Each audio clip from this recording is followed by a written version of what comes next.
Columbia, 85 degrees. And then A-State taking a very long road trip to Ames, Iowa, going up against the Cyclones of Iowa State.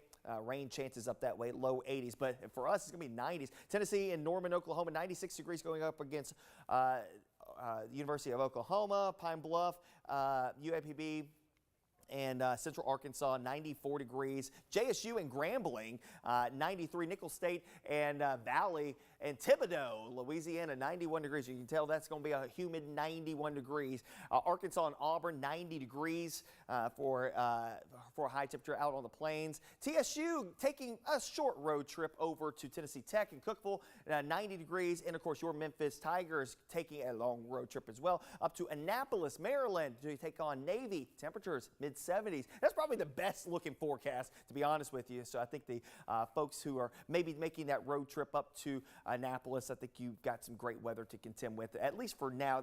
There have been some indications that there could be a lingering shower nearby, but I think most spots will likely stay dry. Back here at home, we'll also stay mainly dry through the weekend. Temperatures in the low to mid 80s, the middle and upper 80s throughout much of the weekend, but there could be a couple spots, I think, on Saturday that tag 90. We'll forecast a 90 for that day. Upper 80s coming up on Sunday, a mixture of clouds and sunshine, and for the most part staying dry as well. Trending towards fall, we're trying to get there. There's a front that's going to try to move into the area sometime next week that could help to push us along in that regard, but as a general rule, not a lot of cooler air really moving in here, at least in the short term. But again, there is a front that's going to be poised to move through the area sometime next week that could help to bring us a chance for a couple of showers into the forecast as well. Of course, stay up to date with the weather information anytime and everywhere on the Action News 5 First Alert Weather app. You can download it in the Google Play Store and the Apple App Store. Here's a look at that 10-day forecast, and we'll start off tomorrow, the beginning of the Mid-South Fair at the Landers Center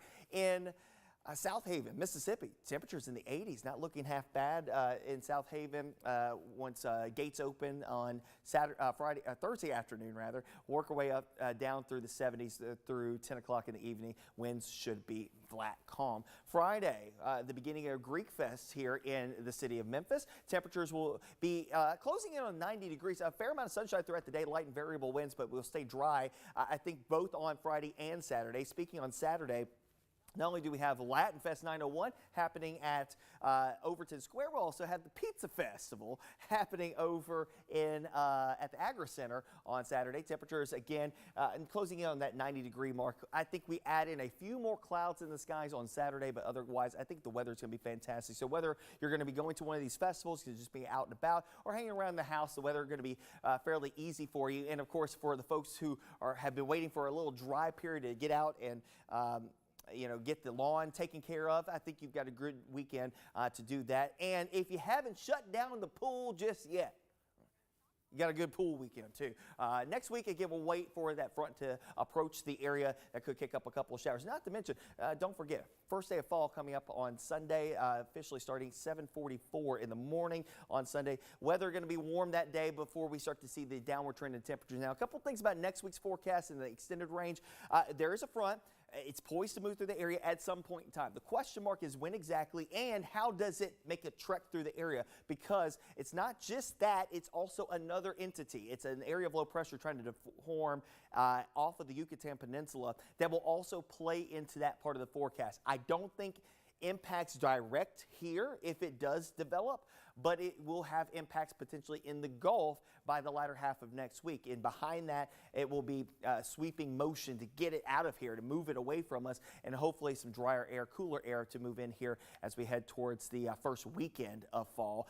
Some of the indications right now have us in the 70s for highs, lows in the 50s to near 60.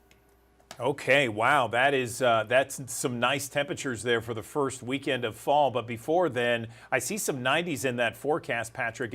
Is that kind of where, I mean, those temperatures, that's where we're supposed to be, right?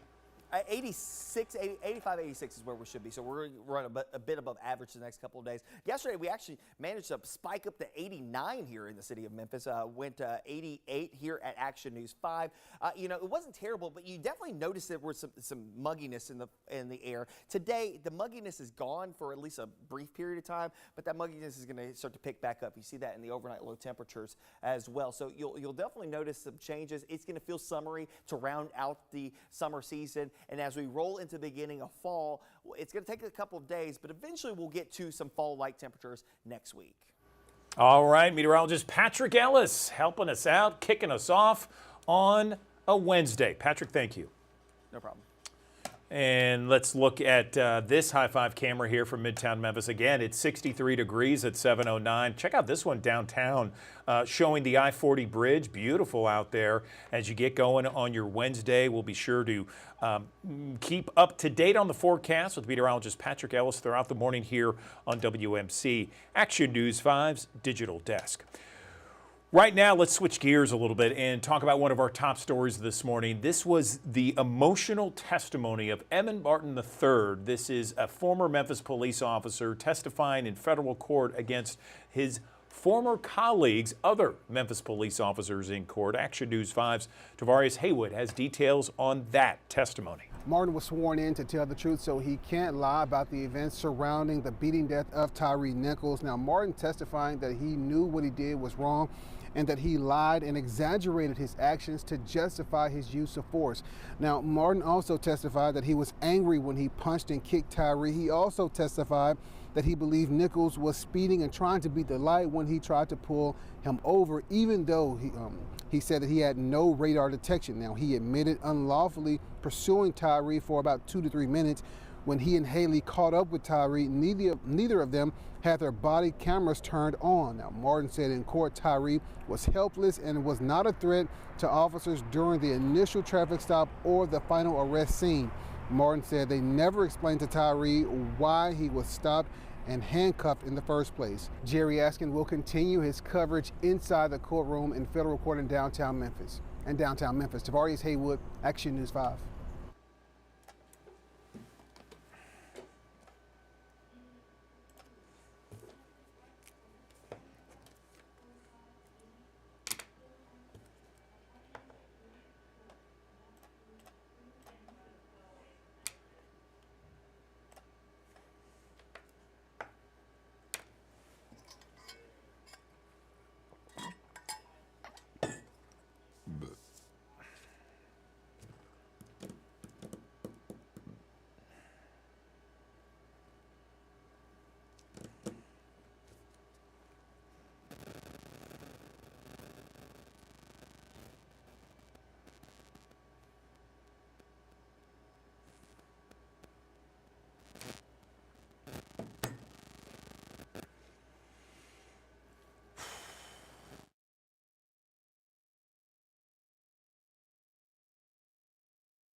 Good morning. Welcome back to the Action News 5 Digital Desk. I'm Andrew Douglas. There has been some new research that has recently been documented with the Alzheimer's Association.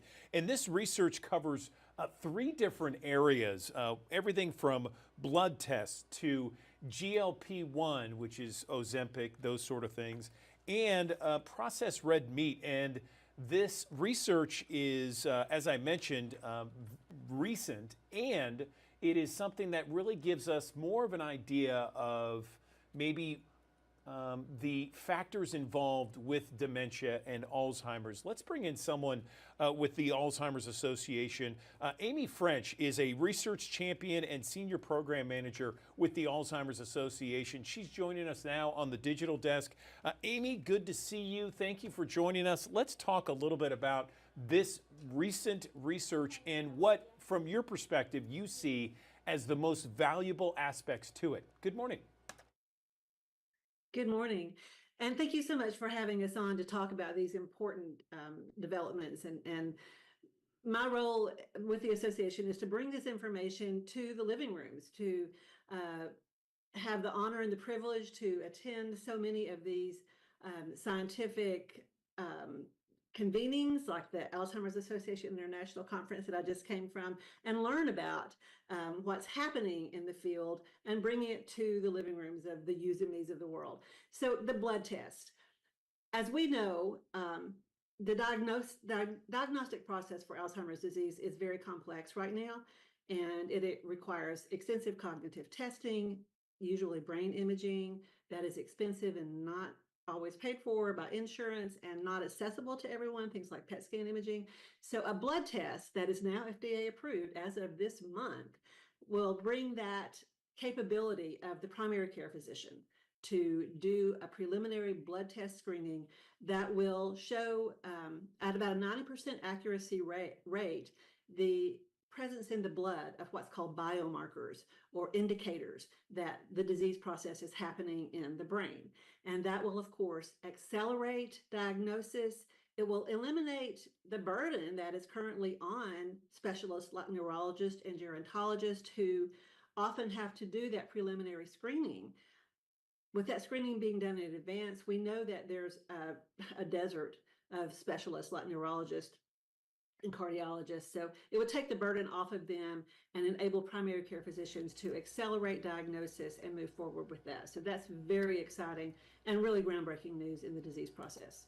It sounds like it. So, Amy, just so we're clear, I just wanted to ask you, so if someone, for example, we have thousands of people that watch us here on the digital desk, if someone were to go and maybe get a physical, okay, and they draw blood, is this blood test that you mentioned is FDA approved, could they say with that blood test, okay, look, you're only 35 or 45, but you have biomarkers that suggest that you could have dementia or Alzheimer's later in life? Is that how it works? The long and short of it is yes.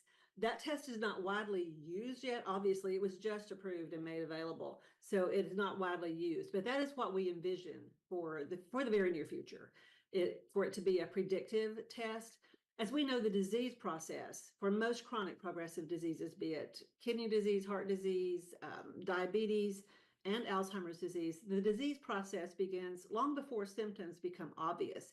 And if you wait until symptoms are obvious, then the ability to manage that disease is greatly reduced. So yes, as a diagnostic tool, not yet widely used, again, just made available, but that is a very realistic and strong expectation.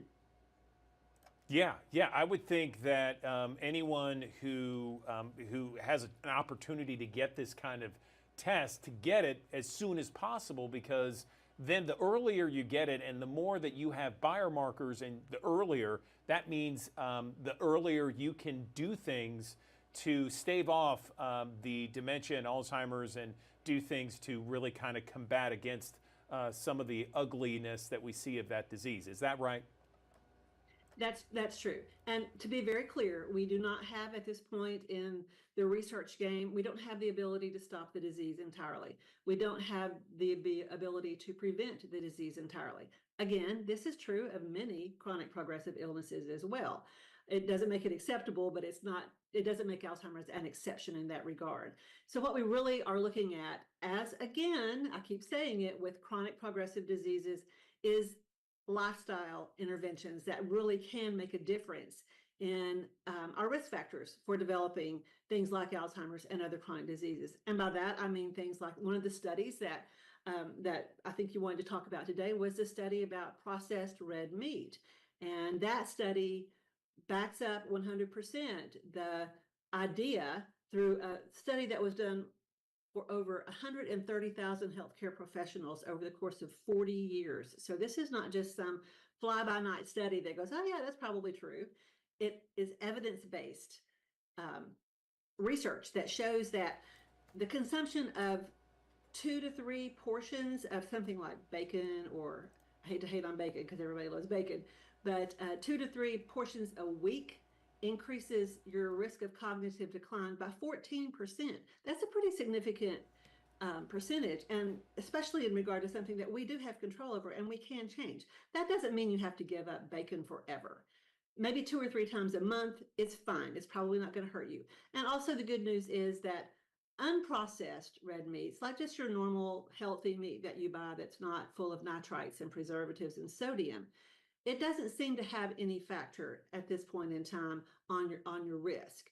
So we're looking at pretty much, excessive use of processed meats that is the culprit here. Gotcha. So, hot dogs, sausages, bacon, those traditional things, not necessarily, like red meat when you say steak or a piece of pork or something like that that's unprocessed, right?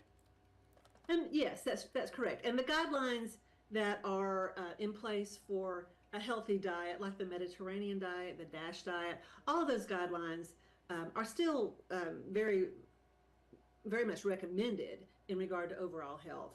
We're just showing through this study that it just backs up everything that we already know about a healthy diet and the scientific evidence that's there in regard to what's good for the heart is good for the brain. Right. And so, Amy, I'm reading from one of the things from the Alzheimer's report, and it says that processed meat, as we've been talking, raises the risk of dementia, but if you swap it for nuts and beans, it will lower the risk. And you mentioned earlier how this was a 4-decade study of more than 130,000 people. So it wasn't a small group and it wasn't a small timeline. We're talking a huge, that's a beautiful study, if you will, because it covers so many different people over such a long period of time. Yeah, and it really gives us irrefutable evidence that, again, has been backed up time and time again. There are subsequent studies that are being funded by the Alzheimer's Association, even as we speak, to hone it down and get a better understanding of the impact of things like the processed meats and other dietary factors that we know from past evidence are not healthy, understanding better why exactly it is that these particular things like the nitrites, like the high sodium, do increase our risk. Understanding why the risk is increased can help us understand how to better reduce that risk and mitigate that risk, not just through the elimination or the significant reduction of those products, but also in regard to research in general, understanding the disease better. Okay, and Amy, finally, I want to go to the third aspect, and this was the GLP-1. So this is things like Wegovy, Ozempic, and how it may protect against dementia. Explain the results coming out of this. Yeah, so those studies indicate that the weight loss drugs may have a protective quality for the brain. We also know that those drugs really haven't been on the market for a long time, so we haven't had the opportunity to do really longitudinal studies. But preliminary indicators indicate that there's a very good possibility that there is some protective quality. Now, that doesn't mean that those medications are going to now be the norm for a person who has Alzheimer's to go on those medications. That's not what the takeaway is. The takeaway is that it's yet another avenue of hope, yet another avenue that is being explored. We know that the relationship between what creates risk factors for diabetes and other metabolic diseases are also risk factors for Alzheimer's disease. So knowing that medications that can help mitigate those metabolic type disorders might be indicated in also mitigating Alzheimer's risk and Alzheimer's progression is very encouraging and very significant. Isn't it wonderful when a medication comes on the market that's just not a one-trick pony, that it has a lot of other benefits as well? No, I'm very encouraged by these recent breakthroughs. I think I may have mentioned it to you and perhaps some of your colleagues that my dad has Alzheimer's, and so we go through it as a family together. And I do a lot of things with the Alzheimer's Association and I love learning about these breakthroughs because it's so valuable for so many people out there. Where can our audience look at some of these breakthroughs and kind of read for themselves? Is there a place online? Oh, I'm so glad you asked. Of course there is. Our website is your absolute go-to. It's alz.org, alz.org, that simple. We also have a toll-free helpline at 1-800-272-3900, and I hope that you'll flash that on the screen for us. Both are great resources. I encourage people, especially if you're overwhelmed as a caregiver, and as a caregiver yourself, this is the norm to feel overwhelmed as a caregiver. Sometimes going to the Google net, as they say, can be really scary and intimidating and overwhelming. Even our website, which is 100% evidence-based, if you see it on the Alzheimer's Association website, you know that it's true. You know that it's not a fly-by-night study, a scheme to get you to buy a product or whatever. You know it's legit. So our toll-free number is a great resource too that I think is drastically underutilized. You can ask a question about anything. You can ask a question about what we just talked about today, about the blood test, about whether Ozempic is going to help reduce your risk. It doesn't have to be a deep, intense question. It can be anything you need and want to know about Alzheimer's disease. We are in the business of education and support, along with, of course, funding the research and even providing research studies as well. That's our business. It's what we do. We are here to help. We're here to help in whatever way we can. And that means one-on-one. If it's a one-on-one conversation with our helpline, and it helps even one small bit in helping you understand your risk, mitigating your risk, or understand your role as a caregiver and how to best provide care for your loved one. All those things are so important. And that's why we're here. And we want people to help us do our job. We want to have people that we can serve. Amy French, we really appreciate this conversation. Thank you so much for letting us know about these recent breakthroughs, valuable information that people can check out at alz.org. Thank you for your time. Thank you.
Good morning. Welcome back to the Action News 5 Digital Desk. I'm Andrew Douglas, and living with eczema. If you have it, or perhaps you have a family member that does, it can be so difficult and so very frustrating for those caught in that relentless cycle of chasing flares and the redness and the itchiness and the rashes that occur.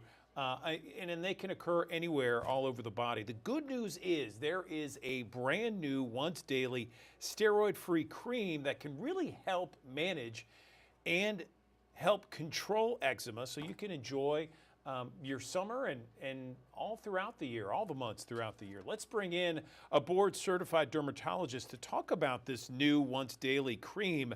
I'm joined now by Dr. Adam Friedman. He is on the digital desk, and Doctor, thank you for joining us. Let's talk about this issue and not only the issue of eczema, living with it and some of the difficulties, but this new breakthrough. Good morning. Good morning. No, thanks so much for having me here. And you teed it up perfectly. You know, this is one of the most common chronic relapsing inflammatory skin diseases that also commonly imparts a horrific impact on quality of life and also skin.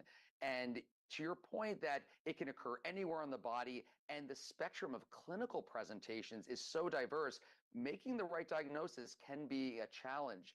And so for me, one of the helpful clues when trying to distinguish this from other things, the itch of atopic dermatitis really stands out as an itch that feels amazing to scratch, but not so amazing because that scratching will actually make the condition worse, but also add a level of ostracism because people will say, well, just don't scratch, you'll get better. And that's absolutely not true. And that actually adds to the burden of disease by saying something like that. So that's why I've partnered with Arcutis to really raise awareness about the condition, but also to your point, talk about new options that can really get this under control. Okay, so let's talk about that, Doctor, because we know that the summer months, that's kind of when a lot of people that live with eczema, those that condition tends to flare up, doesn't it?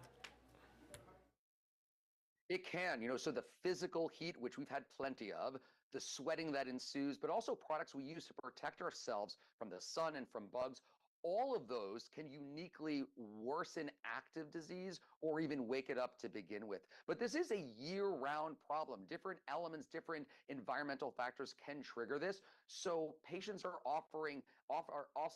are worrying about the next flare even during a flare, which absolutely sounds horrible. That's a really horrible way to live in terms of foreseeing when this is even going to get worse. And the summer can certainly do that. So let's talk about ways that people can care for their skin if they have eczema throughout the year, whether it's winter, summer, spring, fall, that sort of thing. Yeah, so there's some basic rules that apply year-round for everyone. First is limit soap use and make sure you're using a soap that is meant for someone with eczema. Actually, we'll say it on the bottle. More importantly, apply a moisturizer to damp skin, to trap water into the skin, as dry skin is a central piece of this condition, and your skin needs a little bit of water in there for it to make itself correctly.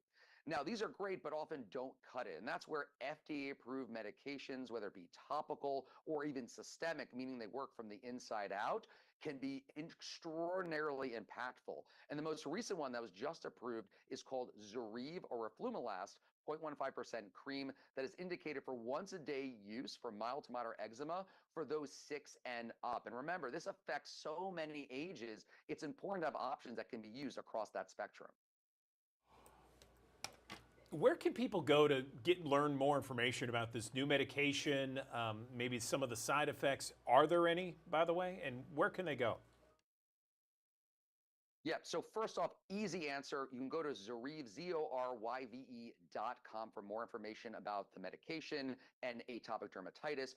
In terms of safety, overall, very well tolerated. The most common side effects included headache, nausea, and site application pain, but this only occurred in roughly a few percent of those studied, and we're talking about a study over 1,000 people in number. So when you have a study that size, it gives you a lot of confidence about the data with respect to how a drug will behave in individuals suffering with this condition. Anything else, Dr. Freeman, you'd like to mention with regards to living with eczema, how to take care of your skin, this new medication? Anything else? Yeah, I think this is the era of eczema. Just 10, 15 years ago, we had very limited options, and now there's so much attention being paid to this condition. Also, it's important to note that someone suffering eczema is not on their own island. This condition can affect the entire family because of its impact on sleep, school, job, you name it. So getting it under control and maintaining that control is of the utmost importance for everyone. Okay, Dr. Adam Freeman, board certified dermatologist, we appreciate your time. Thank you for illuminating us to some of the new treatments for eczema and best practices. We appreciate it.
Douglas, we are always trying to look for optimal mental health and looking for different ways, maybe different hacks, lifestyle changes, that sort of thing. Well, there is some new research out there that suggests that connecting with your spiritual side may be the answer to optimal health. Let's bring in someone to talk more about that aspect to it. I'm joined now by Renee Dillard. She is the Optimal Mental Health. Good morning.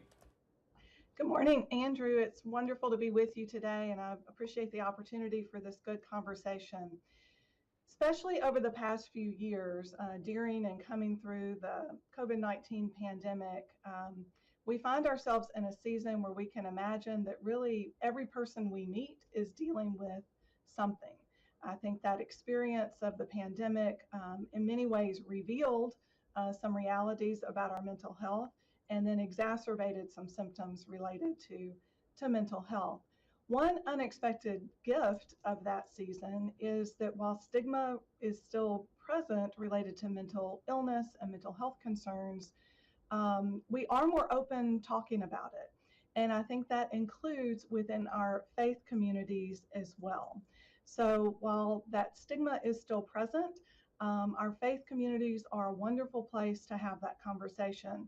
And there is more and more awareness now that many of the religious life practices and spiritual practices that have been present really for millennia now are also good for our mental well-being too. Our religious life is a place where we are really grounded and anchored in some of our shared values. And when I say values, I really mean just focus on what is meaningful for us, what is most important, and what matters for us. And those spaces also help us keep moving in that direction towards what is meaningful and towards what matters the most. So, Renee, I mean, here we are, we're smack dab in the middle of the Bible Belt, and there are plenty of people, I'm sure, saying right now, of course, yes. I mean, in order to find that optimal mental health, you need to have that spiritual side, and you need to make it a priority in order to find it. What does that look like exactly? And what kind of studies suggest that spirituality is the key to mental health? One that was interesting that came out fairly recently was through the Fetzer Institute. And I'll preface this by saying that there is evidence that some of our religious membership, like in a church or a synagogue or mosque, may be waning for some of the organized religious paths that we've had to us. And yet that part of who we are is still alive and vibrant and well. This Fetzer Institute study came out in 2023, coming out of the pandemic, and revealed that 88% of Americans still practice at least one spiritual or religious practice at least one time per week. And you mentioned here in Memphis, we have a strong and vibrant faith community here. We see evidence of that often. And even the National Alliance on Mental Illness, NAMI, recognizes the preventive and proactive factors that are connected with religious and spiritual life, helping to bolster our mental health as well. In many ways, I think that comes for a couple of reasons. One, a lot of those practices are grounded in community and connection. And we also know of late, there's been a lot that's been reported and said about what's almost an epidemic of loneliness in our society. And faith communities are a place to dispel that loneliness. It's a place for us to connect and to support one another throughout life's highs and lows.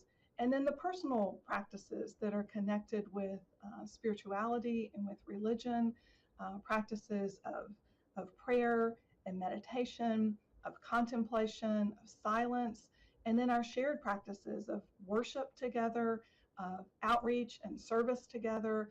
All of these practices help foster good spiritual health and well-being, and they also impact our mental emotional health. You know, we think of our health in a compartmentalized way, like what do I need to do to be physically healthy and whole? What do I need for my mental emotional health? What do I need for my spiritual health? And yet we are also one person and one body. So just as the things that I do for my physical health, like good exercise and nutrition, benefit my mental health, the same is true for our spiritual health and well-being. Those practices, especially even the small practices over time, help keep us centered and grounded and give us a sense of connection and belonging. So let's spell it out for people out there who may be tuning in and watching us and saying, okay, I need more mental health stability in my life. I need better mental health. I want to start this journey. with getting first my spiritual mental health and my spirituality correct. How do they begin this process? And spell it out for them, maybe some bullet points. Thank you. I think one thing to remember is that many of us are connected to a faith community, perhaps a particular church or synagogue, mosque, some other community of faith. And yet, whether we are connected in that way or not, we are all spiritual beings. So finding ways to foster that sense of meaning and connection in our life through what can be small practices done with great intention. So it could be a moment of meditation and prayer daily. It could be recognizing that I do miss being part of a faith community and seeking out a community where there is good mutual support within that space, a space where when the losses of life happen, as they will, we're not alone in that, and we have people to guide us. So starting small and then building on those practices will yield great benefit. Well, I think there's a great benefit for our audience this morning. Great conversation, Renee Dillard. We appreciate your time on the Digital Desk. Thank you. Thank you so much.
The Action News 5 Digital Desk. I'm Andrew Douglas. I want to show you this. This is a flyer for a Taste of Memphis that is coming up Thursday, September 19th, celebrating one Memphis with endless possibilities. Let's talk more about this event with Joyce Cox. She is Senior Manager of Office of Neighborhood Engagement with the City of Memphis. Joyce, thanks so much for joining us. Tell us about this event. It's been around about 10 years, right? Yes, this is our 10th year, and this is through our offices with Housing and Community Development. And I want to say a shout out to our Director Ashley Cash, and Mayor Paul Young. But yes, this is an event that we've been doing since 2014, and it is where we give our neighborhood organizations one table, two chairs, and 4 hours just to celebrate their greatness. So we are excited about our 10th year. We'll have live entertainment. Our neighborhoods will set up booths, and the booths will be around our theme, and that is celebrating one Memphis with endless possibilities. I love it. I love it. Okay, so this is on Tiger Lane.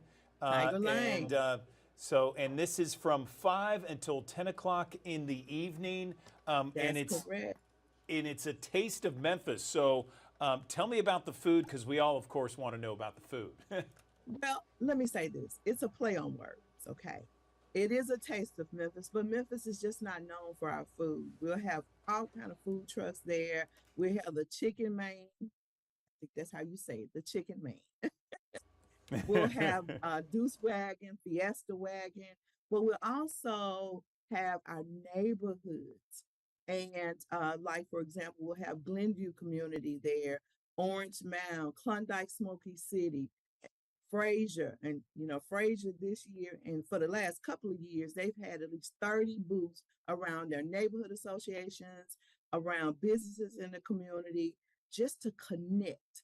And there's an underlying method to this madness, because it's about connecting communities, connecting people.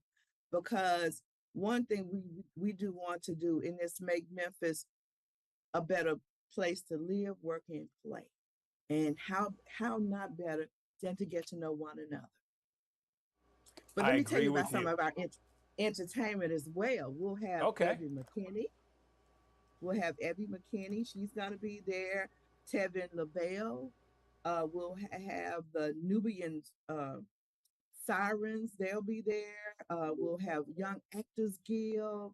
So we've got a lot of entertainment. We're going to have Roselle Repertory Dance Troupe from Roselle Elementary School.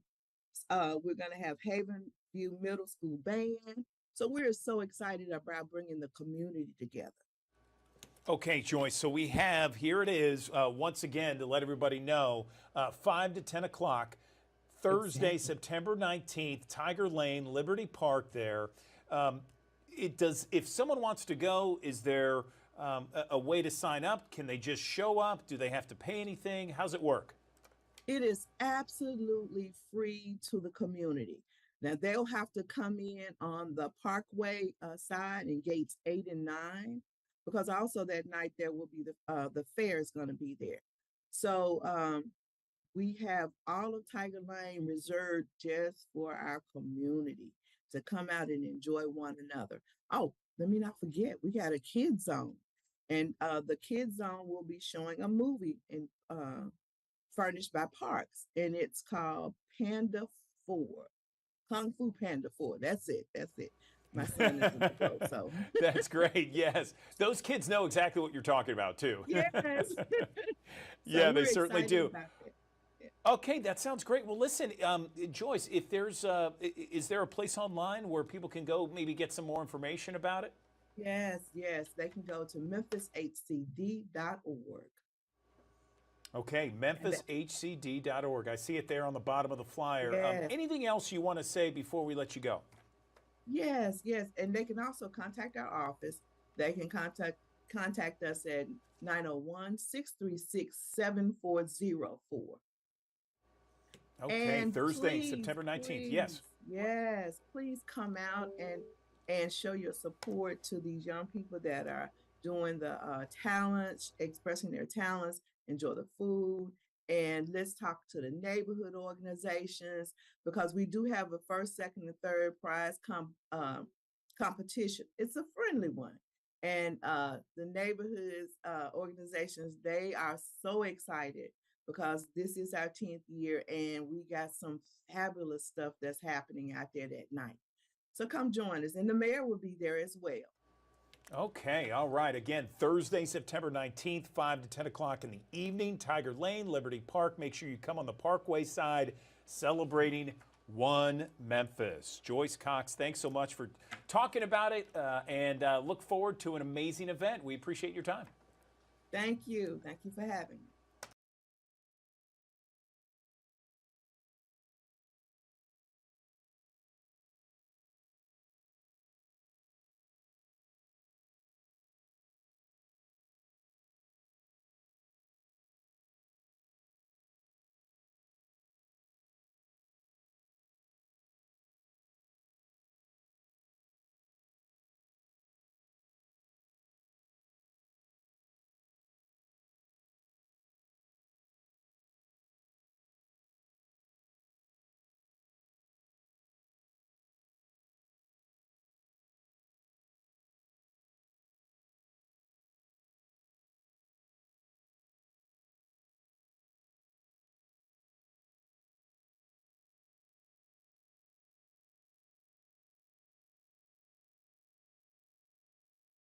Desk. There is a story if you log into the Daily Memphian at dailymemphian.com, and it is about Memphis, and it is about state government. It says, does Memphis win the battle but lose the war with gun-controlled referendum? And if you have been paying attention lately, you know exactly what that title's about. It's about whether the Memphis City Council was allowed to put a gun control or a referendum to voters this fall that would offer up some gun control remedies to some of the gun violence in our area. This is from the city council, okay? This is their words.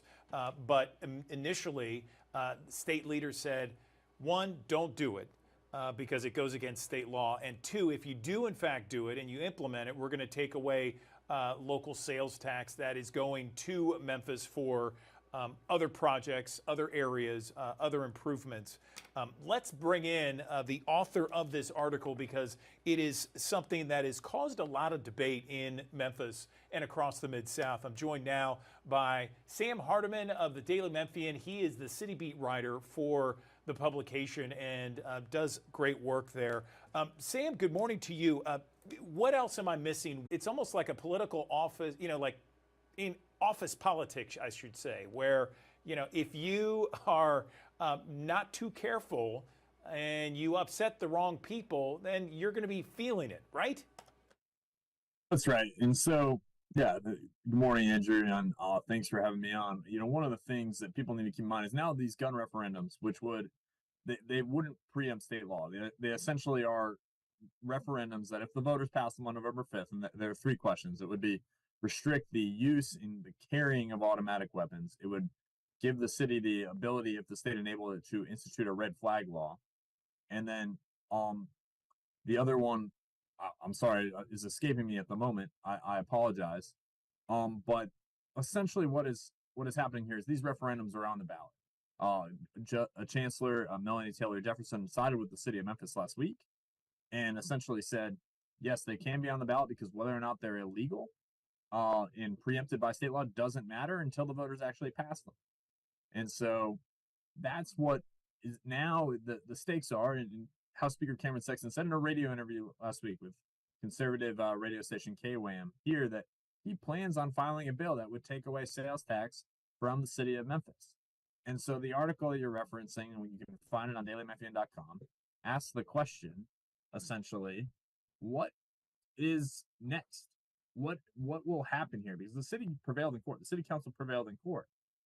At the same time, you have Mayor Paul Young saying, well, I have a whole wish list of things, and I'm paraphrasing him again here, but I can tell you what the answer is going to be if we continue down this path. And he's faced heat from his left because, Young, a Democrat, is facing heat from folks who are saying, well, you're agreeing with Republicans. And so it really is sort of a very political now fight, and it's going to remain to be seen whether or not the Speaker of the House follows through and takes away sales tax from the city of Memphis, and whether Memphis, which has, like I said, a wish list of things it wants to get done in this legislative session, gets any of those things done. And, there's this idea of, I guess, political aspirations in effect. I mean, you have J.B. Smiley, who's very political in nature, and also you have Cameron Sexton on the other side of the political aisle, who has some political aspirations as well, perhaps succeeding Bill Lee as governor. So there are certainly some folks jockeying for position, and but where I see this, and I could be wrong, is that there is a possibility, Sam, and please correct me if I'm wrong, there is a possibility that with all this jockeying of positions and political prowess and that sort of thing, Memphis could lose out millions of dollars because the two sides are at war with one another, and that state sales tax that's helping fund some of the projects in here would dry up. Am I wrong? It's certainly possible. The speaker, again, in his interview with KWAM last week, said that he's run this bill that would take away shared sales tax from Memphis by the AG's office, and that it's good to go. It remains to be seen if that bill passes and gets through the General Assembly, right? And last week we asked Governor Bill Lee during a news conference, all the media, whether he would sign it, and he did not say whether he would sign it, first of all. But second, if that bill passes, whether it would pass constitutional muster is another thing, and we could face a challenge before that. But also, to your point, Andrew, and the broader point, right, is if Memphis has other things it wants to get in Nashville this particular legislative session that starts in January, that could be up in the air. And you have, Cameron Sexton's been discussed as a potential candidate for governor in 2026. Council Chairman J.B. Smiley, Memphis City Council Chairman J.B. Smiley Jr. has been discussed and is probably likely a candidate for Shelby County Mayor in 2026, right? And so you have, sort of on a collision course, these two things. And it's very, I think, notable that in the story we quote Sexton, he's called out Smiley by name. And so it's very interesting. We're going to see what happens here. I've had smarter people than myself remark to me, look, it's September. this starts in mid-January, so you really have about a quarter of a year to go by, right? And so this all could blow over, or it could all heat up and be boiling by the time we get to the legislative session. So, if someone is a political observer like I am, in addition to watching Action News 5 and really reading the Daily Memphian, what should we be looking for over the next several weeks leading up to Election Day with this specific issue in mind? I mean, you should just be looking for how much does the city council market it, right? Do they actually try? You have plenty of time, up for November 5th, though. Early like absentee votes and ballots for troops overseas go out in a couple of days here.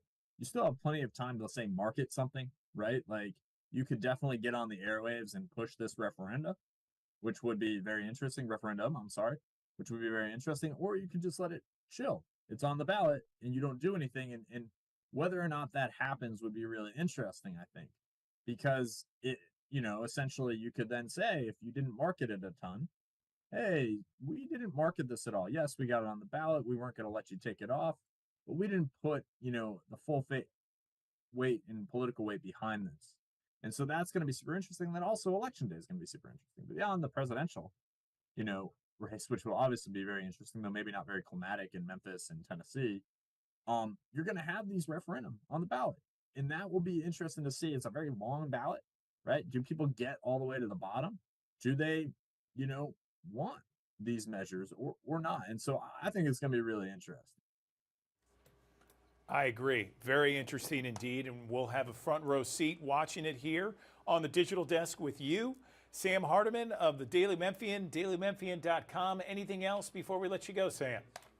I hope everyone gets to enjoy the sunshine that y'all are telling me is right around the corner this afternoon.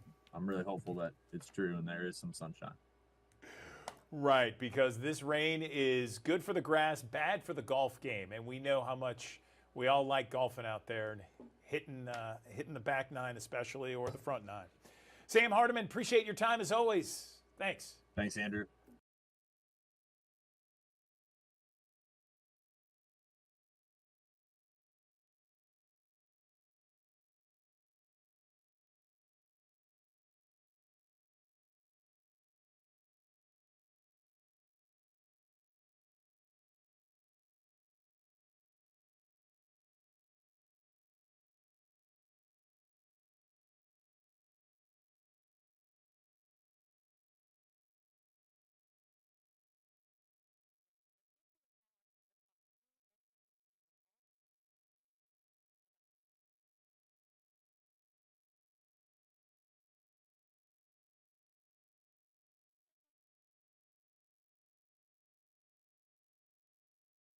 Thanks for joining us here on the Action News 5 Digital Desk and First Alert meteorologist Patrick Ellis. For today, lots of sunshine to go ahead and push our temperatures up from the morning 50s and 60s on our way up through the 80s this afternoon. We'll call it middle and upper 80s before it's all said and done. A fairly quiet scenario playing out for us, though, across the area, not just today, but likely the next couple of days. Highs middle to upper 80s, lots of sunshine and northeasterly wind around 5 to 10 miles per hour. We look ahead to the muggy meter, which right now, not bad. The humidity levels remain on the lower end of the spectrum, but it will start to climb slowly but surely over the next couple of days. And so you'll notice that muggier air beginning to build into the area along with warmer temperatures. Now in the overnights, that will also follow suit too. 60s for overnight low temperatures the next couple of nights, but we'll peak near 70 for a couple of overnights here when you wake up early Sunday morning, early Monday morning as well. Now in the extended range, there will be some changes that will come in our direction that will eventually usher in some cooler air across the area by way of a frontal boundary. That will happen after we get into the middle and latter portion of next week. Stay up to date with the very latest anytime and everywhere on the Action News 5 First Alert Weather app. You can download it in the Google Play Store and the Apple App Store. I take you purposely out to the tropics here this morning. The reason why is because there's an area that the National Hurricane Center is going to be watching the next couple of days as we go into next week primarily. This week, I don't think it's going to be much of a problem. The Central American Gyre begins to turn a bit more active, which is basically a large-scale semi-permanent area of low pressure that is right around the Central American countries along the Yucatan Peninsula, Belize, El Salvador, Honduras, and those locations, Nicaragua. And that typically will spawn showers and thunderstorms. Occasionally, sometimes those showers and thunderstorms can get out here into the Western Caribbean and sometimes formulate into a consolidated tropical system. It is possible that a tropical low may form off the Yucatan by next week. Right now, we don't anticipate any issues back here at home. Of course, we're just getting over Francine's impacts, but we will watch for the potential for some Gulf impacts by the middle to latter portion of next week. In the meantime, our weather's going to stay quiet. Look at the 10-day forecast. Not much to go around here the next few days. High of 87 today as well as tomorrow. 87 with mostly sunny skies, in fact, for the beginning of the Mid-South Fair. That kicks off in South Haven on Thursday. Of course, going to run it all the way till the 29th of September. Temperatures in the 80s there in South Haven, dropping back to the mid-70s under clear skies by 10 o'clock tomorrow evening. Well, we head into your Friday, the beginning of the Memphis Greek Festival as well. That's not looking half bad. Could be a little bit more cloudy, even rainy. Of course, what we saw at Cooper Young in the Southern Heritage Classic last weekend. The weather this weekend looks to be fantastic. Temperatures topping out near 90 degrees, both on Friday and Saturday. So if you do have plans heading out there, it will get warm underneath those tents going into your Friday and Saturday, for that matter, with mostly to partly sunny skies. Speaking to that, we look at an outdoor event that's going to be going on, Latin Fest 901 over at Overton Square. Going to be an all afternoon event, 12 to 6. Temperatures in the 80s, not looking half bad. It will be a pretty day. Rain chances pretty much near zero, but it wouldn't be surprising if we do get a quick shower, at least in parts of the area. Also, the Memphis Pizza Festival, the inaugural Pizza Festival over at the Agri Center, will be on Saturday too. Sunday, not looking half bad. A mixture of clouds and sunshine. Temperatures will top out again in the upper 80s. Will be middle to upper 80s on Monday, as we have an approaching front that gets in here next week that will help to usher in some cooler air. Now, the question mark is how quickly does that frontal boundary move through the area, because it is possible that the front could kind of stall out because whatever's formulating there in the western portions of the Caribbean into the Gulf of Mexico could kind of stall things out, but it's going to act as a train track for whatever forms down there to lift it off to the north and east and away from us. We will keep an eye on all of this over the next couple of days. It's all in tandem with ultimately how the forecast plays out. Not to mention, tomorrow is the final 7 p.m. sunset here in the city of Memphis until March of 2025. The days are getting shorter and shorter as we approach the beginning of fall that begins on Sunday.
Good morning. Welcome back to the Action News 5 Digital Desk. I'm Andrew Douglas, and when we talk about cancer, we know that everyone out there has either a family or a friend or loved ones that's been affected by cancer. And Breast Cancer Awareness Month, that is in the month of October, but we talk about breast cancer throughout the year. I'm joined now by a couple of ladies to talk a little bit more about breast cancer and breast cancer disparities right now. Nina Parker and Dr. Monique Gary joining us on the Action News 5 Digital Desk. And Nina, I want to begin with you because you are here to help raise awareness about triple-negative breast cancer. Tell me more. Good morning. Yeah, good morning. Yeah, I listen, I have a reach, I have an audience, and I wanted to help use that reach for a purpose. And really, that's why I partnered with Uncovering TNBC, because this was imperative for me to get this information out there. So many people know about breast cancer, but I had no idea that there were different types of breast cancer. When my mother was diagnosed with breast cancer, I really wanted to empower myself to get as much information as possible to be able to support her. And that's when I learned about TNBC, and the disparity that it had with Black women, and just really wanted to help spread awareness so that people can empower themselves with the same knowledge that I had. Okay, and Dr. Gary, let me talk to you for a minute. Tell us about triple negative breast cancer and the disparities that some women face. Absolutely. Triple negative breast cancer, or TNBC, is a type of breast cancer that's not as common. It's only 10 to 15% of all breast cancers, but it's more difficult to target and difficult to treat. It grows quickly, and by the time it's diagnosed, it's more likely to have spread. And unfortunately, Black women are twice as likely to develop this type of breast cancer. We see it in younger women under the age of 40. We see it associated with hereditary mutations like the BRCA1 and 2 genes. And so we're bringing awareness to this, and we're collaborating with Merck on uncovering TNBC, because we want everybody to be aware of this. We want them to know their risks, know the facts, and be armed, because knowledge is power. So, Dr. Gary, we have thousands of people that watch us each and every morning here on the digital desk. If there are women watching, let's talk about some preventative measures, ways to watch for signs and symptoms, that sort of thing. Sure. The first thing women should know is that the most common symptom of breast cancer is no symptom at all. And it's why it's so important to keep up with your screening. So if you're of screening age, you should be getting that mammogram. Get that screening every year. If you've got family history, you need to know that family history and start screening 10 years younger than the youngest person in your family who was diagnosed with breast cancer. The symptoms, when they are present, they can be things like a lump, it could be nipple discharge, it could be skin changes, and by the time those things are happening, it's a little further along than we want it to be. So we want people to be armed with this knowledge. We want them to get their screening, know their risk, and really uncover TNBC, because while it's a less common type, it's more effective in the Black community. We're more effective with this type of cancer. Yeah, cancer is cancer, no question about it. Nina, back over to you. I hope, first off, your mom is doing better. I know she was diagnosed a few years ago. What advice do you have for women who are going through breast cancer right now? She is in remission. Thank you so much for asking. And I will say the advice is, I know it can be overwhelming. I think a lot of us get online and we get on, social media, and our minds just skyrocket. But I want to make sure that everyone centers themselves, and we're remembering that there are so many resources available to us. I really want to encourage people to go to uncovertnbc.com, because there's just a wealth of information. But not only is there information, there are stories from other women, because a lot of times you just want the support knowing that you're not alone, and that can be so comforting. And this website allows you to connect with people, and I think that's the biggest thing. A lot of us have questions. I still have questions. Right now, I got a doctor next to me that I'm asking all the questions during every break. But I just want to emphasize that, listen, it can be scary, but you are not alone. And there are so many steps to help us, and so many resources. But the earlier that you can detect, that's the most important part. So please get your screenings. Well said, Nina. Thank you. Dr. Gary, we've talked about signs and symptoms, or lack thereof, when it comes to breast cancer. Any other key takeaways you'd like to give to our audience at this time? Absolutely. I want every young woman especially to know your body, know your self-exam. And if you have symptoms, go to your doctor and get them checked out. I know there's a lot of fear surrounding this, but TNBC can affect younger women, all races. This is something that it should be on every woman's radar, and there's something for everyone on the website. We want you to go to uncovertnbc.com, get the facts. There's a guide on how to talk to your physician about these things. And we want you to really feel empowered with this, because it's a more aggressive type of breast cancer, but there's so much hope and so many great stories of overcoming. So go to the website uncovertnbc.com for more information. Okay, Nina Parker, Dr. Monique Gary, we appreciate your time on the digital desk. Thank you for the info. We appreciate it. Yeah, thank you for having us. Thanks so much. You got it. All right, another live look from our High Five camera downtown Memphis. Going to be a great day. 63 degrees at 8:08. We're back with more news right after this.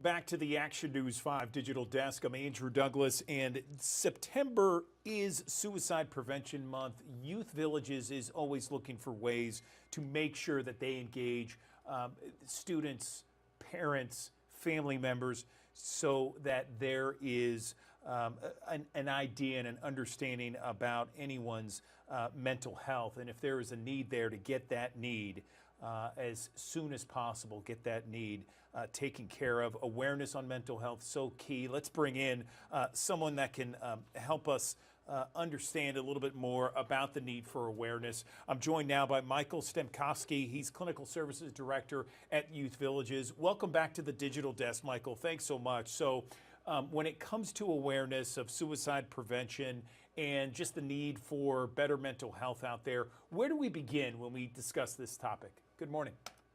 Yeah, good morning. Thank you for having me back, Andrew.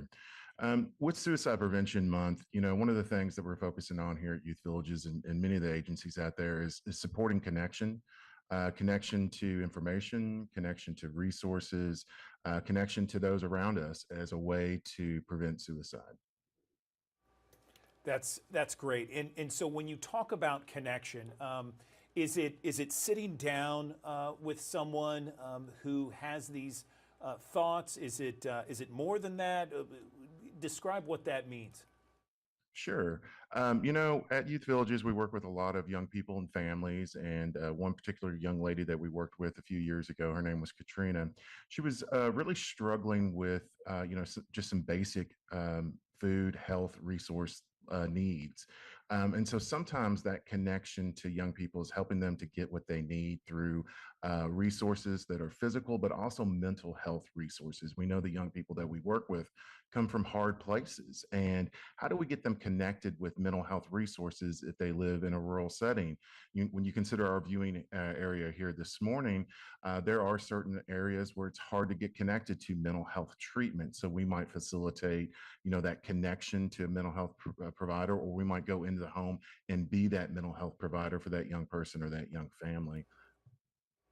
Where do people, Michael, make the biggest mistakes? And I'm talking about parents and, Sure. and guidance counselors, caregivers, that sort of thing. Yeah, I think with today's information, we definitely during September, there's a lot of information that goes out about what are risk signs and then what are warning signs.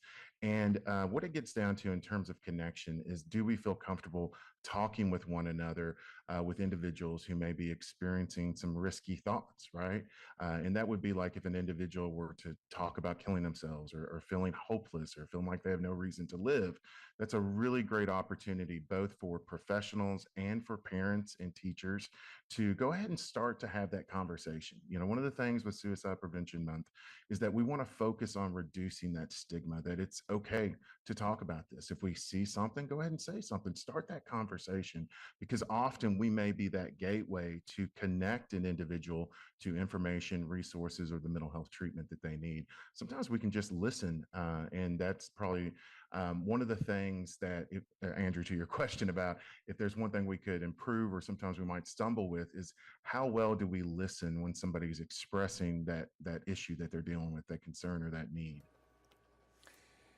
No question.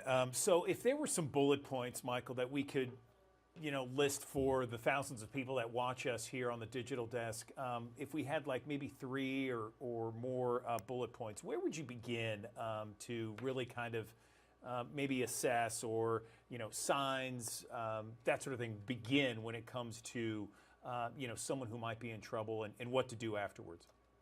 Yeah, thank you for that. So, I mean, what we're trying to do is support help seeking. So, how do we connect those individuals? And starting with social support is just asking those questions like, do you have someone to talk to about this? So, an immediate connection to a resource might be like a reach out to a lifeline like 988, or to get someone connected to a counselor or a trained professional who can start that conversation. The next thing is just on that social support piece is like, what are the things that they say that they need? So if it's a shelter issue for homelessness, a lot of the young people that we work with may be experiencing adversity related to housing or income or food, and those meeting those basic needs, those tangible needs, getting them connected to those. And then in terms of the mental health aspect of that is just starting those conversations with individuals to help build up positive relationships in their family, in their networks, their social networks, and with others that they may have contact with. Is there a place online, Michael, that you can give our audience to really kind of understand a little bit more about awareness, prevention, signs, symptoms, that sort of thing? Absolutely. Here at Youth Villages, you can obviously go to our website. We've got connection to resources there, but there are also national agencies out there like the American Foundation for Suicide Prevention, which highlights risk factors, protective factors, and warning signs. Locally in Tennessee, Mississippi, Arkansas, all those state offices also have connection to resources. As an example, in Mississippi, Department of Mental Health has like a Shatter the Silence program that you'll have immediate connection to both those physical and mental health resources. Those are some examples, Andrew. You know, just curious, and I don't know if you know the answer, Michael, but, 988 hasn't been around that long, but it's so good that it's here because if there's an emergency, people can, just call it right away, 24 hours a day. Has that helped, in your opinion? Oh yeah, absolutely. The wonderful thing about 988 is it's staffed by trained professionals who are seeking to engage and connect with those who are struggling with something. Sometimes we know there's a large amount of Americans who are struggling with mental health conditions, and it takes courage to reach out and ask for help. So 988 is an immediate pathway to support help seeking for those individuals. It can be done by telephone, a phone call. It can be done online through chat. It can be done through chat or text messages on one's personal device. And so these are opportunities, especially when we think about young people or young adults who may be facing some fear about reaching out for help. What does that mean? What's going to happen if I ask for help? And using 988 in this regard can help get the information that they need into the hands of those who need it. And it'll help with risk determination and connection to those next steps. Michael Stemkowski, Youth Villages Clinical Services Director. We appreciate your time on the digital desk. Thanks for shedding a light on this issue and bringing awareness to it. We appreciate your time. Thank you, Andrea.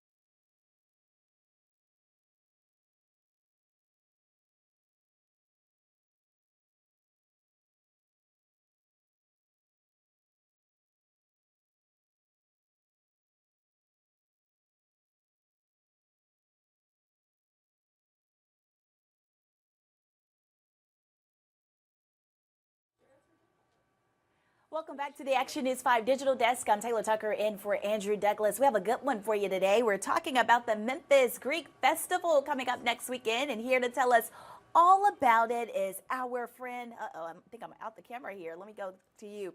It's Kathy Zambelas. Kathy, did I get your name right? Correct. Great. Kathy, thanks so much for joining us this morning. Let's just jump right into it. Tell me a little bit about what we can expect at the Greek Festival. Oh, we are so excited. It is our 65th annual Greek Festival. And if you need to learn one word, it's called Oppa. And that's just a great celebration that we always say as we're dancing, we breaking plates and just having a great time. It is a great family event. And it'll be on September 20th and 21st, which is next weekend. And we're just so excited. We have wonderful food and music and dancing, the church tours. If you bring 3 canned goods, you get in free, and that'll go to the Mid-South Food Bank which we are really excited about. We have free shuttle service, and it's at Poplar Plaza Shopping Center as well as Life Church. There's no parking on site, just for handicap. So I suggest taking the shuttles. It drops you right off at the front gate where you are walking into the Greek island on Highland. And we just had so much fun. We love to embrace everybody, and we want you to come into our sanctuary and come to the church tours if you can, because it is all about our faith. And then with our faith, we also have our wonderful culture, and of course, the food, the music, dancing, and everything else. We do have tickets online at Eventbrite, and we hope that people go there. They'll save a little bit of money coming in with free admission and free bottled water. And that's for our dining hall, which we will have Greek chicken rigatoni dinners and souvlaki. And then on the inside, we're going to have a wonderful Greek boutique that has some of our items. We have jewelry, olive oil, Greek pizza. And this year is new. We have a Greek flaming pizza. And so we'll be screaming "Opa" a lot back there at the pizza tent. And we just have so much fun. We have all the bouncy houses and face painting, photo booth. Of course, our Athenian dancers are fantastic. They'll be performing on Saturday at noon. So we don't want anybody to miss this wonderful family event. And come to the drive-through maybe on Friday, and then come back on Saturday and bring the whole family and spend the whole day with us. Kathy, this sounds like so much fun. So you said it's the 65th anniversary Yes. that you guys are celebrating. What makes this year so special? Because 65, I mean, that's a long tradition here. It is a long tradition, and it started out as just a little bazaar with some Greek sweets, which has turned into a Mid-South celebration. And again, we're at 573 North Highland. If you go to memphisgreekfestival.com, we will have all of the details there. We have some new things that are, every year we try to do something new. And this year is that flaming pizza, which is like a saganaki, and everybody absolutely loves that. So we're adding that to the menu. Our Greek boutique has tons of fun things. This year, our friends at the Rendezvous have started a new seasoning. They're parishioners of our church, and so we'll be selling that as well. T-shirts and hats and just wine coolers and lots of great stuff. So please come and bring your 3 canned goods for the Mid-South Food Bank. That means a lot to us. Tell me more about that. So we need to bring 3 cans. Elaborate. 3 canned goods. You can bring more, but 3 will get you in free for each person. And we love filling up that food truck. And, we were one of the people that this event really does a lot for the Mid-South Food Bank. And so, but it's because of the people in the Mid-South, because they're bringing the 3 canned goods. And let's just fill it up. Let's tell them they need to go get another truck, because we've already filled up a whole one. Wow, so you can come out and have a lot of fun, but it's also for a great cause as well, helping out. So that's a double win there. It's not too early to talk about food, Kathy. So let's talk about some of the traditional Greek foods. Like, what should we expect? Okay, if you come into our dining hall, we do have meals, and that's the Greek chicken raganato, as well as the Greek pork tenderloin, souvlaki, and we also have lamb, and that comes with spanakopita, which is the spinach pie, the green beans, the Greek rice, and bread. And then we have tons of pastries, just everybody's favorite. If you don't know what you like as your favorite, we have a pre-pack with a lot of sampling going on there as well. We've got baklava cheesecake, which I recommend very highly. You put cheesecake and baklava together, and boy, what is that but nothing but deliciousness. And then outside we have, like I told you, the pizza. We also have a moussaka, which is a Greek eggplant. And then we also have pasticcio, which is like a Greek lasagna. And this year we'll be having biftekia, which is like, it's a meat patty with the tzatziki sauce, which is, the cucumber yogurt sauce with pita bread. And so nobody's going to go home hungry, I promise you. We have several people that just stock up, for the holidays, and bring friends, bring family, it's just a great event. Kathy, I'm getting hungry already. Wow, this is so much fun. And I know you've given us a lot of information, but for those that want to learn more, where can they go to learn more information before the big day? Yes, they can get information and also buy some pre-sale tickets and save on admission, like I said before, for our meal ticket. GreekFestival.com has all of the details. And we just want to see everybody out there. Hopefully, the weather's going to be fabulous.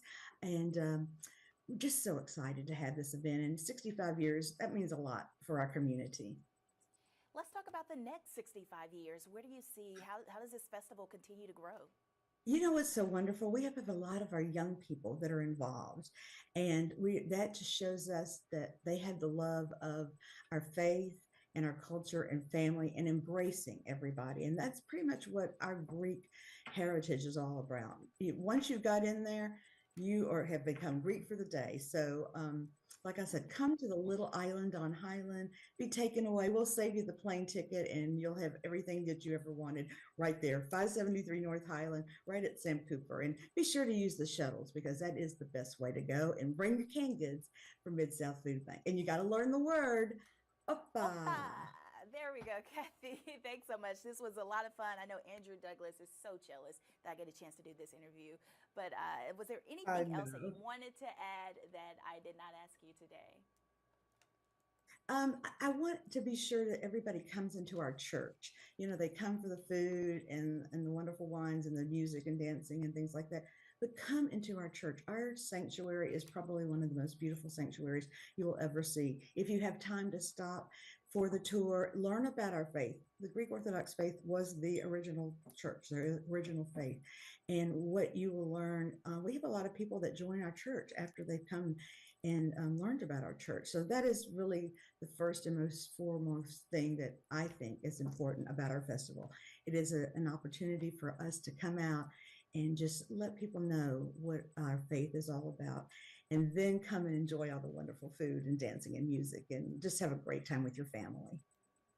Cannot wait for that. Well, Kathy, thanks so much for stopping by the Action News 5 digital desk. Looking forward Thank to you for next having me. weekend. Oh, absolutely. Absolutely. Let's chat again soon. I'll see you, Kathy.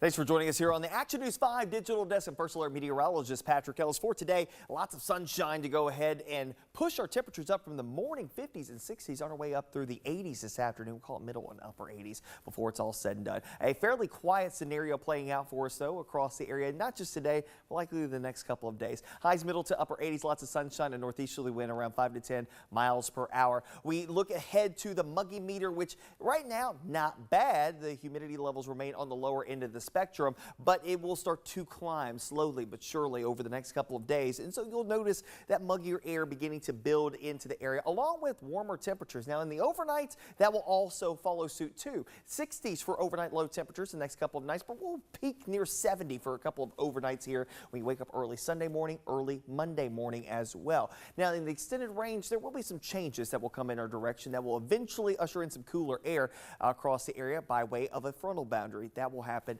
after we get into the middle and latter portion of next week. Stay up to date with the very latest anytime and everywhere on the Action News 5 First Alert Weather app. You can download it in the Google Play Store and the Apple App Store. I take you purposely out to the tropics here this morning. The reason why is because there's an area that the National Hurricane Center is going to be watching the next couple of days as we go into next week primarily. This week, I don't think it's going to be much of a problem. The Central American Gyre begins to turn a bit more active, which is basically a large-scale semi-permanent area of low pressure that is right around the Central American countries along the Yucatan Peninsula, Belize, El Salvador, Honduras, and those locations, Nicaragua. And that typically will spawn showers and thunderstorms. Occasionally, Sometimes those showers and thunderstorms can get out here into the Western Caribbean and sometimes formulate into a consolidated tropical system. It is possible that a tropical low may form off the Yucatan by next week. Right now, we don't anticipate any issues back here at home. Of course, we're just getting over Francine's impacts, but we will watch for the potential for some Gulf impacts by the middle to latter portion of next week. In the meantime, our weather's going to stay quiet. Look at the 10-day forecast. Not much to go around here the next few days. High of 87 today as well as tomorrow. 87 with mostly sunny skies. In fact, for the beginning of the Mid-South Fair, that kicks off in South Haven on Thursday. Of course, going to run it all the way till the 29th of September. Temperatures in the 80s there in South Haven, dropping back to the mid-70s under clear skies by 10 o'clock tomorrow evening. Well, we head into your Friday, the beginning of the Memphis Greek Festival as well. That's not looking half bad. Could be a little bit more cloudy, even rainy. Of course, what we saw at Cooper Young in the Southern Heritage Classic last weekend. The weather this weekend looks to be fantastic. Temperatures topping out near 90 degrees, both on Friday and Saturday. So if you do have plans heading out there, it will get warm underneath those tents going into your Friday and Saturday, for that matter, with mostly to partly sunny skies. Speaking to that, we look at an outdoor event that's going to be going on, Latin Fest 901 over at Overton Square. Going to be an all afternoon event, 12 to 6. Temperatures in the 80s, not looking half bad. It will be a pretty day. Rain chances pretty much near zero, but it wouldn't be surprising if we do get a quick shower, at least in parts of the area. Also, the Memphis Pizza Festival, the inaugural Pizza Festival over at the Agri Center, will be on Saturday too. Sunday, not looking half bad. A mixture of clouds and sunshine. Temperatures will top out again in the upper 80s. Will be middle to upper 80s on Monday, as we have an approaching front that gets in here next week that will help to usher in some cooler air. Now, the question mark is how quickly does that frontal boundary move through the area, because it is possible that the front could kind of stall out because whatever's formulating there in the western portions of the Caribbean into the Gulf of Mexico could kind of stall things out, but it's going to act as a train track for whatever forms down there to lift it off to the north and east and away from us. We will keep an eye on all of this over the next couple of days. It's all in tandem with ultimately how the forecast plays out. Not to mention, tomorrow is the final 7 p.m. sunset here in the city of Memphis until March of 2025. The days are getting shorter and shorter as we approach the beginning of fall that begins on Sunday.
Alrighty, that was First Alert meteorologist Patrick Ellis. The time now is 9:31. We're going to switch gears now and talk about a very important topic. We're talking about ovarian cancer. September is the awareness week for that.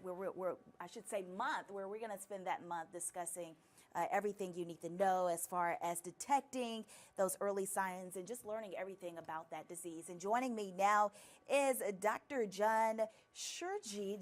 Doctor, did I get that right? I know we have the pronouncer here. Oh, yeah, Shurgi. Shurgi, got it right. Thank you so much for joining us on the Digital Desk. How are you?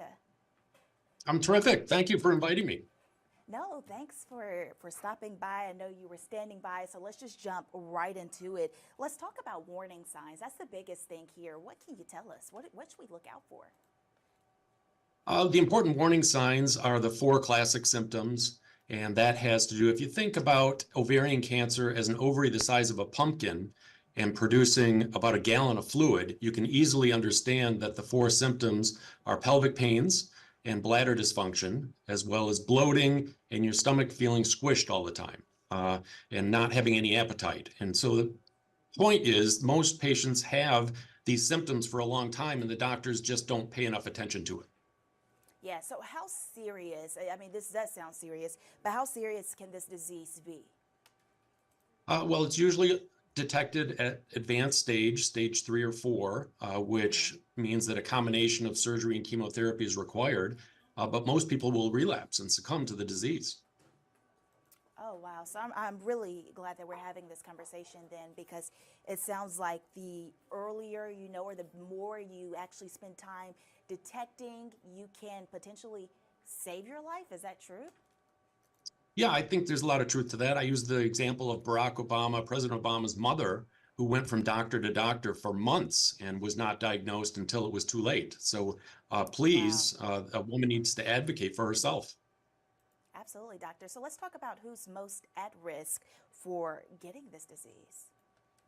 The 2 risk factors have to do with genetics. So if somebody in the family has had ovarian cancer or has had breast cancer before the menopause, that is something to bring to your doctor's attention. And secondly is any type of pelvic inflammation in the abdomen will increase the risk over time. So doctor, so tell me this, I mean, I have a line of questions to ask you, but those at home who are watching and they really want to learn more, they want to know, like, what is the main takeaway here? Like, what should they know or what should they do today? The number one thing I would say is listen to your body. Most women know that something is wrong, and they don't get a doctor that listens intently. They need to have a pelvic exam, which is like a pap smear exam, and that usually can lead to the diagnosis a lot earlier, the sooner that's done. Let's talk treatment. Tell me a little bit about the treatment options here. How do you treat ovarian cancer? The treatment has had some pretty significant advances lately. The initial treatment is usually a combination of surgery and chemotherapy, and there's different ways that that is sequenced. But one of the real renaissance points in ovarian cancer treatment has to do with a genetic screen, and up to half of women that are diagnosed will have a genetic test that's positive, and that leads to really novel treatments that can lead to more than a 50-60% chance of being cured. Doctor, it's conversations like these that are so important, because this is how you learn more. I love that you mentioned, you know your body, but you also want to be aware of all the information that is out there, what you can do to prevent, what you can do to treat. What else were you prepared to say or you want to add to this conversation that I haven't asked you so far?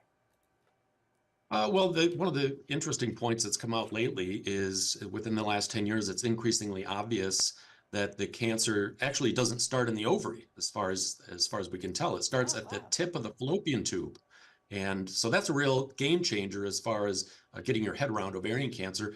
And the second point I would make is that the number of women diagnosed has gone down over the last 5 years by 15%. And that is because, number one, more women are at risk being identified. And number two, the fallopian tubes are being removed when a woman has a quote unquote tubal ligation. Wow. So let's talk about the survival rate for women who are diagnosed with this cancer. I know you kind of touched on some of the, things are going down. What can you add to that? The rates, The survival rate historically was pretty dismal. If you were diagnosed, it was generally stage 3 and 4, and the survival rate was about 10% at 5 years, and fewer than that were being cured long term.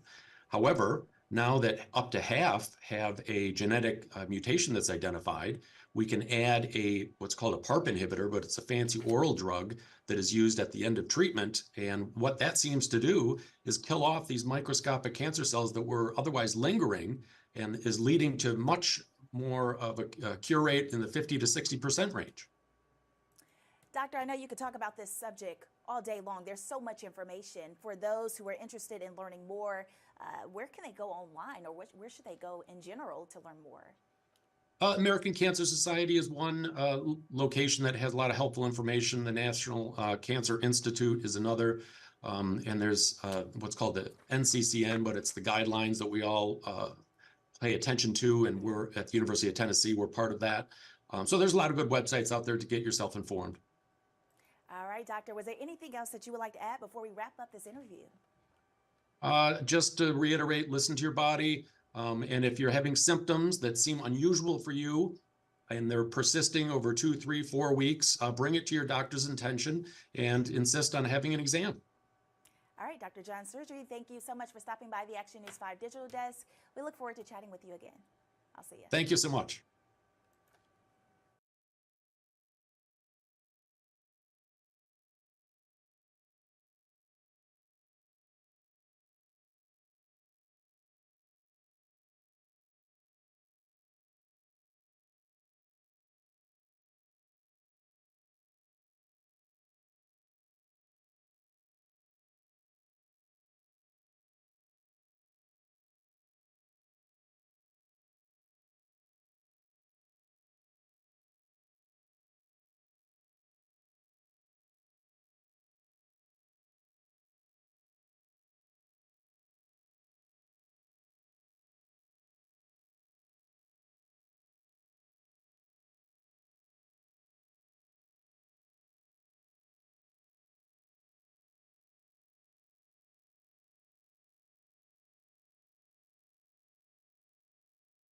Good morning. Welcome back to the Action News 5 Digital Desk. I'm Andrew Douglas, and I'm holding the latest edition, the September edition of Memphis Magazine, and it is chock full of all kinds of great stories, including the cover story here. The first bluff city many centuries before European settlers arrived, a community thrived here. Archaeology reveals the rich history of the first Americans in the Mid-South. Let's talk more about this edition with Anna Traverse, the CEO and editor-in-chief of Memphis Magazine, joining us on the digital desk.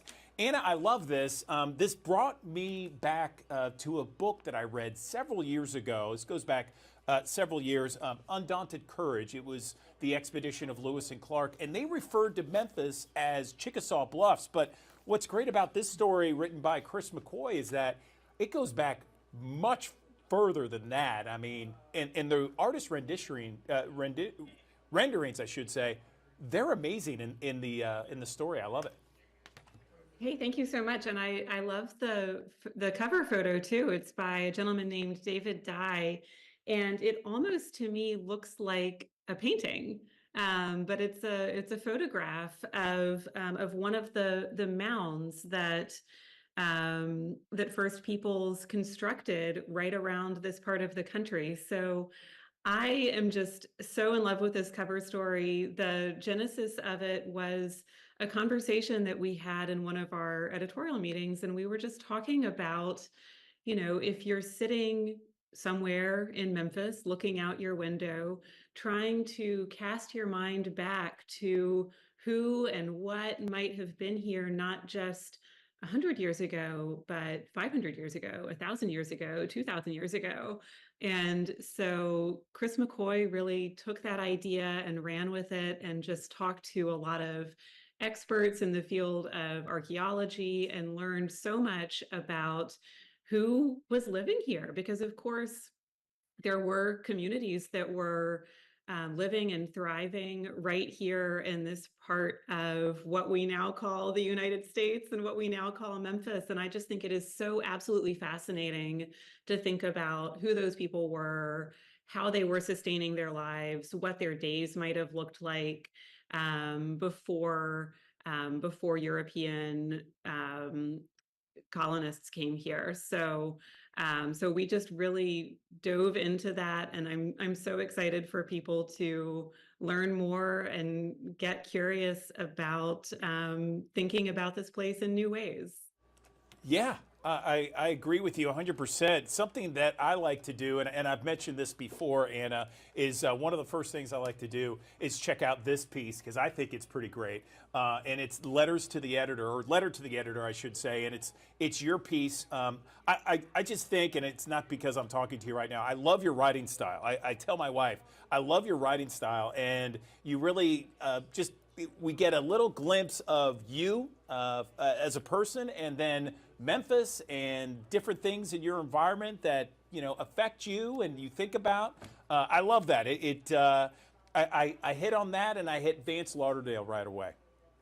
Oh, shucks. Thank you so much, Andrew. And I'll give you a little behind the scenes peek at this month's column. The title of it is from this poem by Elizabeth Bishop that I quote in the column. But that line, I did not mention this in the column, but it's actually tattooed on my arm. So it's really meaningful to me, and so much see that so again. that I wanted to be able to see it anytime I wanted to. Let's see that again. I don't think I have the Yeah, camera sure. on you there. Look Here at it that. is. And what does it say? It says dark, salt, clear, moving, utterly free. And it's by this poem called At the Fish Houses that I love so much. And it's sort of about knowledge and clarity and wisdom, and finding your own sense of a center. And so, yeah, I had someone tattoo it on me in my handwriting a few years ago. I love it. I love it. And it's a great way to begin opening, the Memphis Magazine. You read a little bit about you and who you are and what you're thinking, and then you go into the latest edition of Memphis Magazine. Great stuff. And I'm really looking forward to really diving in to Chris McCoy's piece. Something else. Really recommend the cover story. So fascinating. Yes. I can't wait. Tell me more about Curb's enthusiasm. That was something that struck a note. Yeah, I'm glad that you pointed to that. So this is an article. It's part of our Local Treasures series about Mike Curb and the Mike Curb Institute at Rhodes, and really just really talking about Mike Curb, about his impact in the music industry, but also in Memphis, and the way that he has translated that into education opportunities. So yeah, I hope that people will get to know a little bit more about him and the work that he's doing at Rhodes College through the Mike Curb Institute. Yeah, that is cool, and also Rhodes being a part of Vance Lauderdale's piece a little bit there on the tower on campus. That's cool too. Yeah, my mother was a professor at Rhodes College for many years, and so of course I'm familiar with the Halliburton Tower. Her office was right next to it, but I have to be honest and say I never really knew why it was named for Richard Halliburton. So Vance Lauderdale gives us some background on that, and it's a slightly odd story because it turns out that Halliburton had no obvious connection to Rhodes College. He didn't go there, but just you'll find out more if you read it. But it's an interesting story, and he sounds like a fascinating guy. Yes. That's what we call in the industry a tease for people to read. Exactly. The article. So finally, one of my favorite places to go, especially on the weekends, Bog and Barley, and boy, they hit it out of the park each and every time I go there. Yeah. I mean, they're doing something completely different here. I love that they imported so much of the place from across the pond. I mean, who does that? So it looks and feels like an authentic pub in Scotland. I mean, with peat included, some peat moss that they've got hanging out over there. And yeah, I loved Bruce's piece about it, and he always each month takes us on a little cocktail journey to a different bar around town. So what I love is that he often will include sort of the setting and the conversations that he's having with the bartender and the story behind what they're putting in the glass. So you really kind of get a little bit more than just your average review. You kind of get a sense of the people and the stories behind it. Excellent. Anything else before we let you go? It's on newsstands now, memphismagazine.com as well. Yeah. What else can we mention? Absolutely. So, I mean, I always like to draw people's attention to the calendar. We always offer a really good list of what to do around town this month. I'll also shout out our, we call it 901 Health. It's our medical and health feature that we include on a regular basis. And for this month, actually, we got a first person account by Shara Clark, who's the editor of the Memphis Flyer. And Shara had a really traumatic break in her lower leg a number of months ago, and has spent time getting that treated, having a series of surgeries, doing physical therapy. So she really takes the reader through the process of getting her mobility back, getting her strength back, and we do feature these medical and health articles on a regular basis, but I just think they're so much more meaningful when there's a personal narrative behind them. So it sounds like a really painful and difficult journey, but she's getting so much better, and she talks about the doctors who have helped her get there. So I think that's a really meaningful and moving story as well. Yeah, I saw that. I'm looking forward to checking it out and reading everything. Anna Traverse, really appreciate you and your staff. I say it every time when you join us on the digital desk, but thank you for all that you do for Memphis and the Mid-South and for this month's Memphis Magazine. Appreciate it. Well, and Andrew, thank you for helping us to shine a light on it. We really appreciate you and the time that you give us. Oh, absolutely. Absolutely, Anna.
It's that time of the year where everyone wants to get out and have some fun in the sun, but you got to put safety first. And here with safety tips on ways we can protect our skin while out in the sun is Dr. Anna Yang with Regional One Health. Good morning to you. Good morning. Thanks for having me. Thanks so much for joining us. It's not really a sunny day today, but this is still a very important topic for us to discuss. So let's just jump right into it. Why is it so important to protect our skin from the sun's rays? Well, even though it's not a sunny day, those sunny days are definitely coming soon. Your sun is your kind of enemy towards your skin, actually.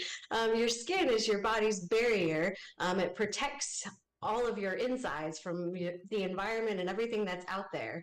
The sun is important for you for, vitamin D. It can also help, increase your mood. It helps regulate your sleep patterns and your circadian rhythm, but it also can be really damaging to your skin and pretty quickly as well. Too much sun can cause early aging to your skin, all those wrinkles that we hate and try to get rid of, sunspots, dryness, and, worst case, the sun can also cause skin cancer. Yeah, and I'm one of those. I love being outdoors. Is there a such thing as too much sun, though?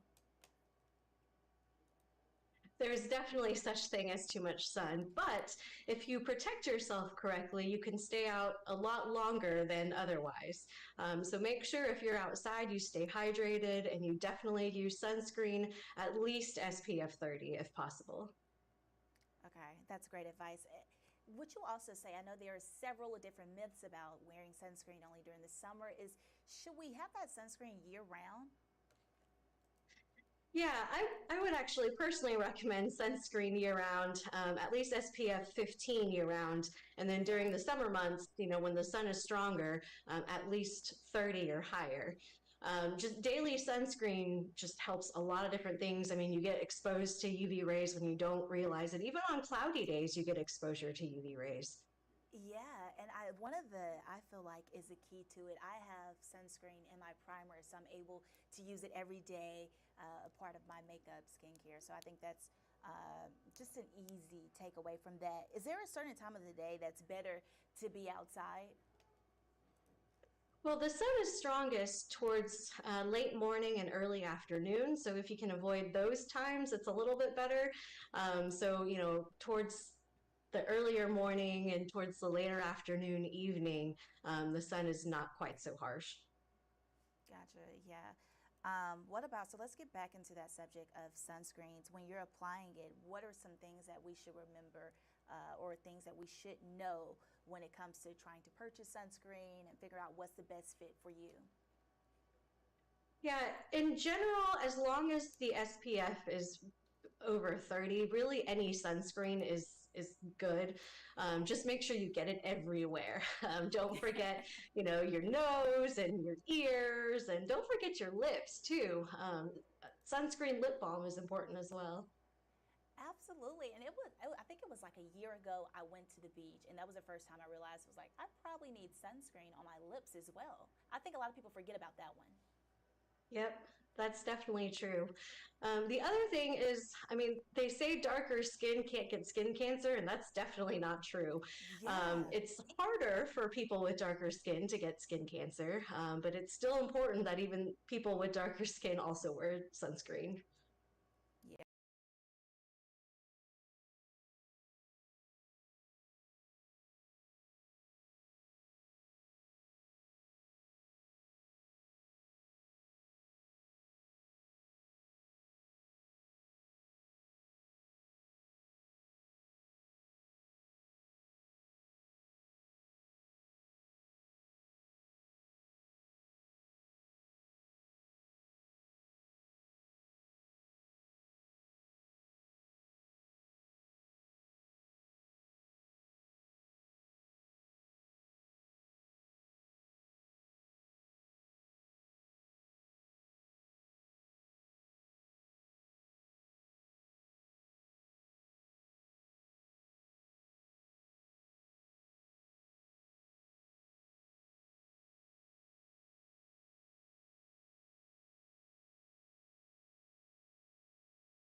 We did with our Recording in transmission line is progress. upgraded that transmission line, and with that upgrade, there is no impact to the reliability of customers.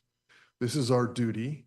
This is what the many engineers that we have here do, is to ensure that there is no impact to availability of existing customers or reliability of existing customers.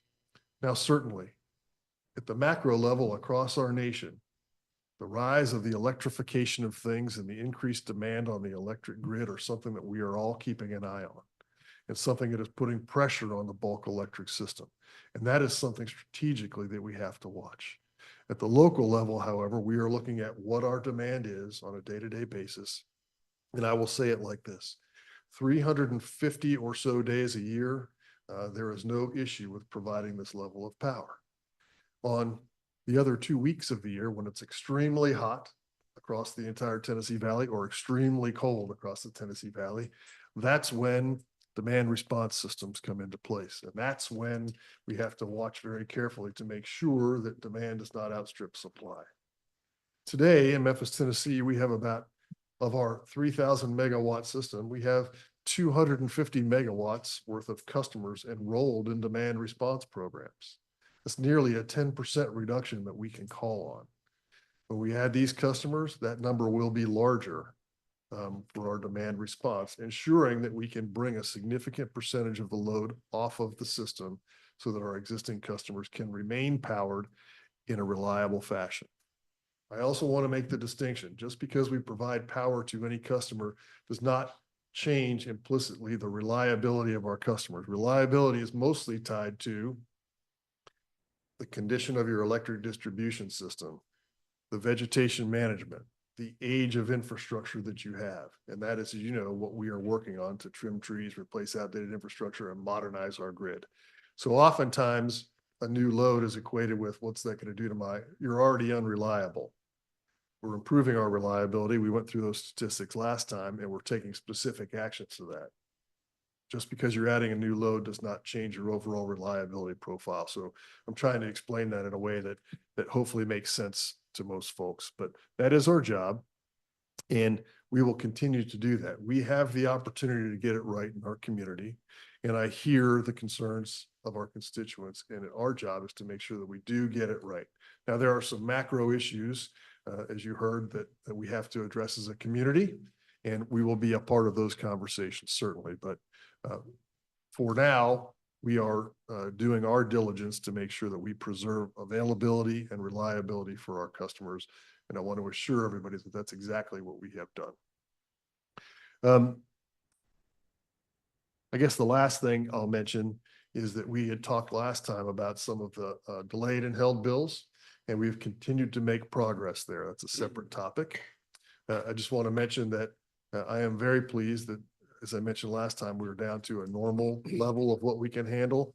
We're down to about 1,731 residential accounts that have a delayed or a held bill. And only about 300 of those are more than 30 days delayed. You'll recall about 9 months ago, when we talked about that number was significantly higher. And so our team has done yeoman's work here. We're not going to stop until we're complete. I committed to you we'd have this done by the end of the year. I think we're going to be on track to have this by the end of September if we continue on our trend. So continued progress. We're not shying away from it. If you are one of those 300 customers, I know how this impacts you.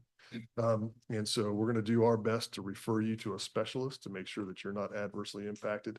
Can I say with certainty that no one person will ever have an impact, inadvertently cut off, got a late fee that they shouldn't have been applied to, got a bill that was unreasonably high? I cannot say, because that happens every day in the utility industry, but we are returning to normalcy, and we're going to make sure that we are committed to excellence in our billing.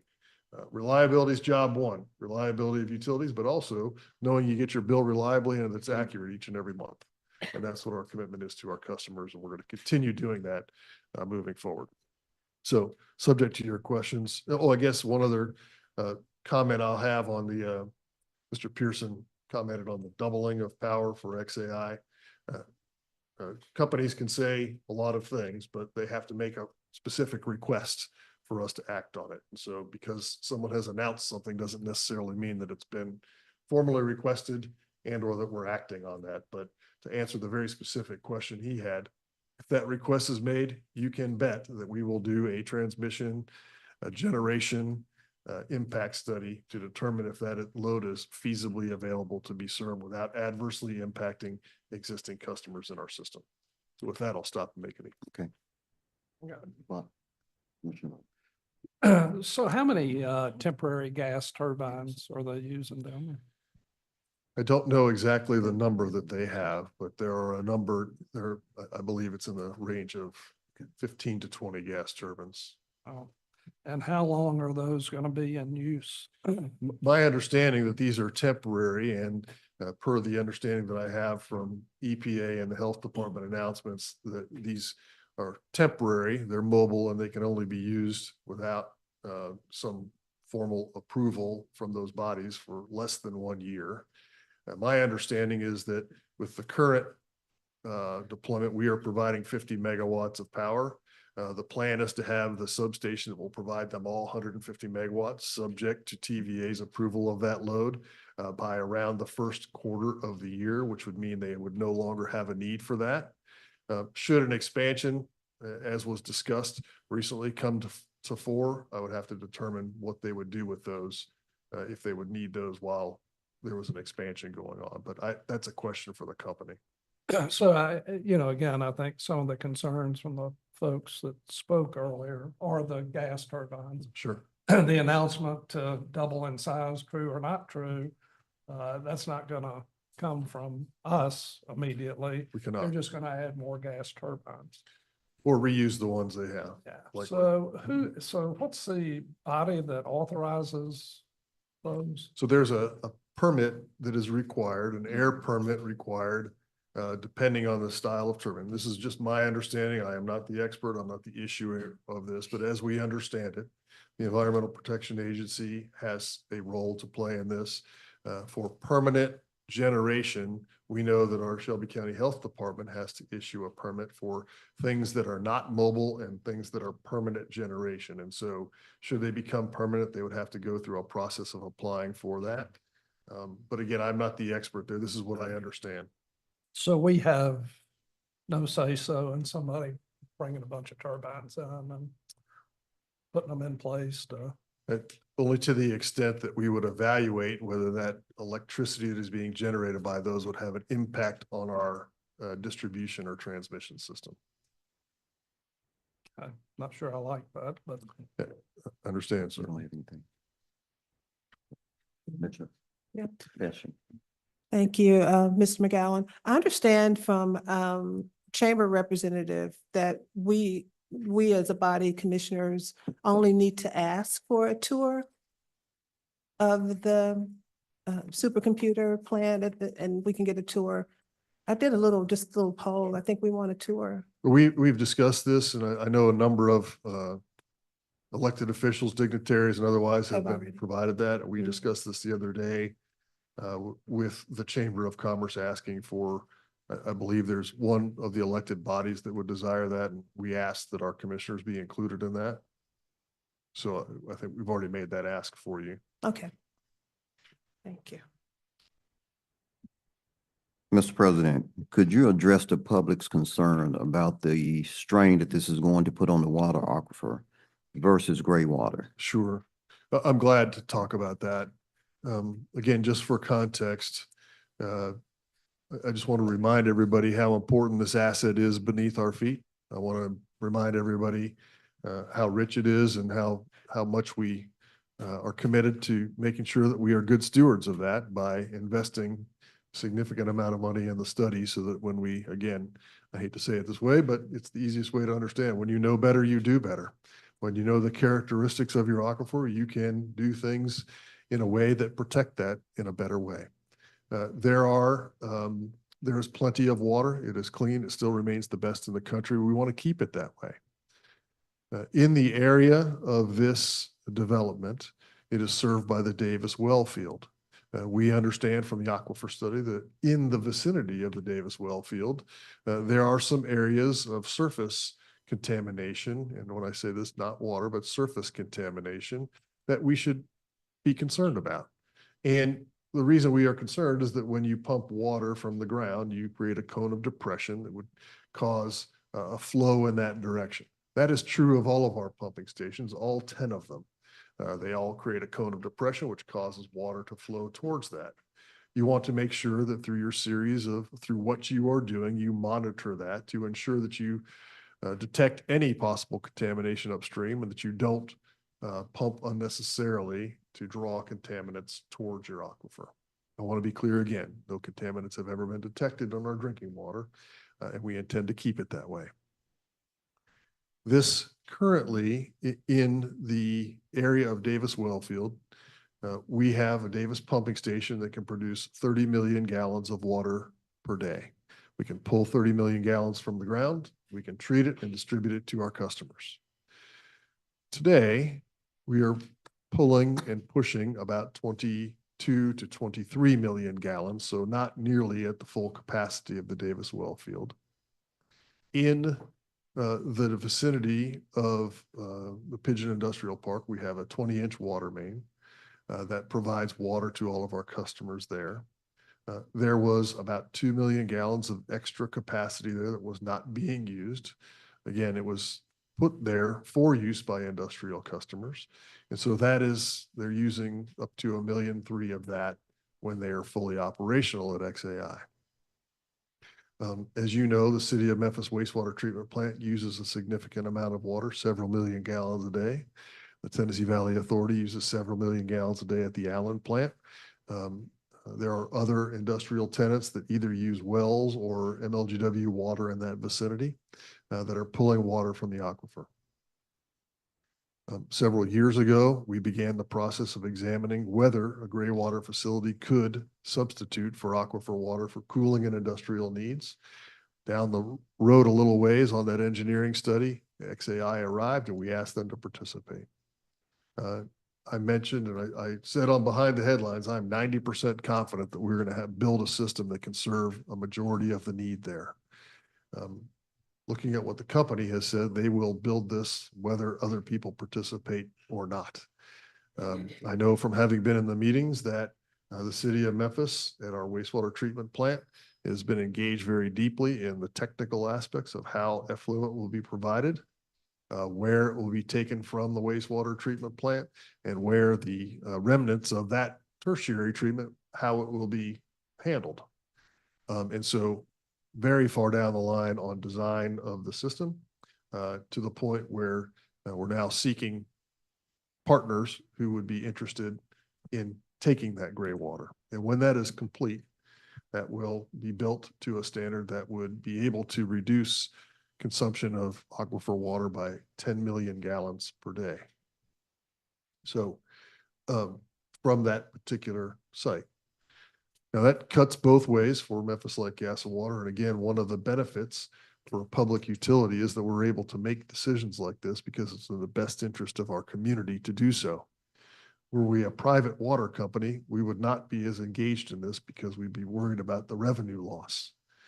I'm not worried about the revenue loss. I am aware of the revenue loss from this water, but we will make accommodations in our system to ensure that we remain a very viable water system. So I don't want that to go unnoticed that 10 million gallons a day of water sales less will have some impact on our water system, but we will do our best to make sure that that doesn't adversely affect the rest of our customers.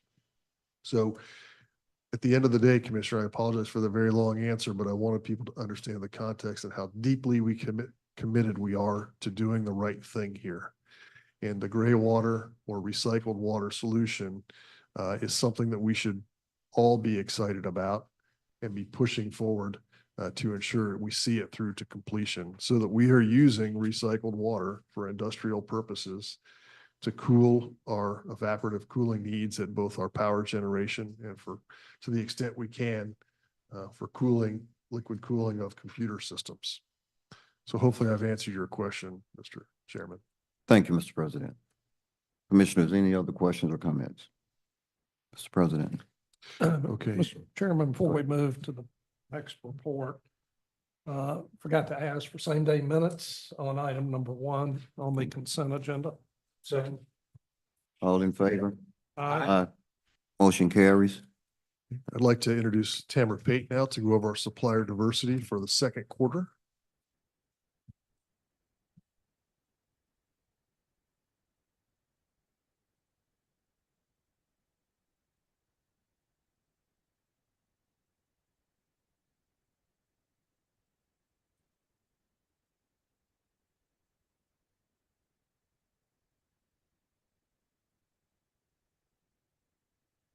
Good morning. Good morning. We continue to grow companies and grow Memphis here through our supplier diversity program, and we want to take a look at our second quarter spend for MLGW. We have a new format. We are introducing today a better overview of our quarterly spend. Closing out the second quarter, we have procured over $98 million in supplier diversity spend, accounting for 39% of MLGW's total procurement spend, including over 44 million with minority-owned firms, over 27 million with our women-owned firms, and over 27 million as well with our locally owned small businesses.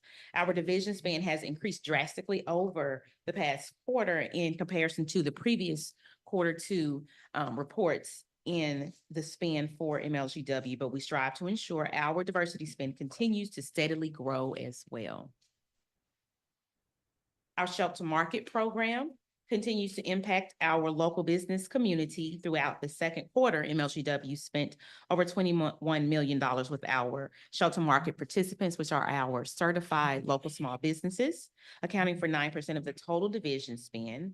with 11 active locally owned firms in the program.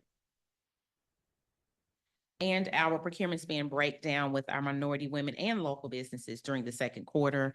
We again continue to grow in our minority spend with 34 minority-owned firms that we have spent with this quarter. That includes, we've spent roughly 44 million again, which is 44% of the total diversity spend for our certified minority-owned firms. That's also including 4 of the 11 Schultz-to-Market participants in this quarter. For the women-owned businesses, we're excited we've increased substantially as well with women-owned firms, with a record 23 certified firms for this quarter, which also includes $27 million in spend, as well as 27% of the total supplier diversity spend, 7 of which firms are certified and in the local program, Schultz-to-Market program as well. For our final spend for local small business enterprises, we have 11 LSBs accounting for 28% of the total spend, over $27 million. We also have multi-class spend, which includes 6 certified small businesses this quarter, with additional spend either as a woman or minority-owned firm.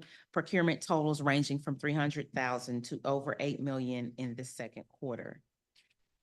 And we also wanted to show, this has come up here in our board meetings as well as we complete the disparity study. We wanted to break down a preview of a tentative additional breakdown in the spend.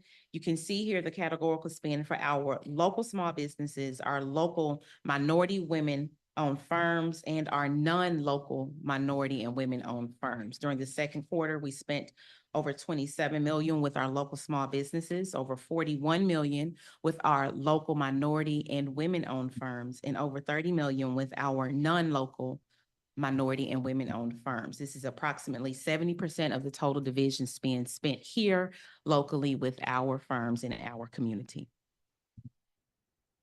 And as we reviewed other areas also addressed in the disparity study with Griffin and Strong, we have a full report later in the year, but notable initiatives recommended included increased staffing, specific minority and women-owned firm goals for designated contracts, and more. We've extended the contract to make certain that we're carefully reviewing the recommendations and considering what's best for the community, and we will present a detailed revised policy proposal in the near future. And this past week, we did an amazing job representing MLGW at the Economic Development Forum last week as a gold sponsor, a Corporation of the Year finalist, the winner of the Rising Star Award, along with facilitating this year's workshop, Thriving in Tomorrow, Building Future-Ready Businesses Today. We're also pleased to announce our final event for the year on October 24th, including a session with Chief McGowan, a speed dating version of business networking, a vendor expo, and the annual Flame and Spark Awards luncheon to take place. Let's take a look at our promotional video.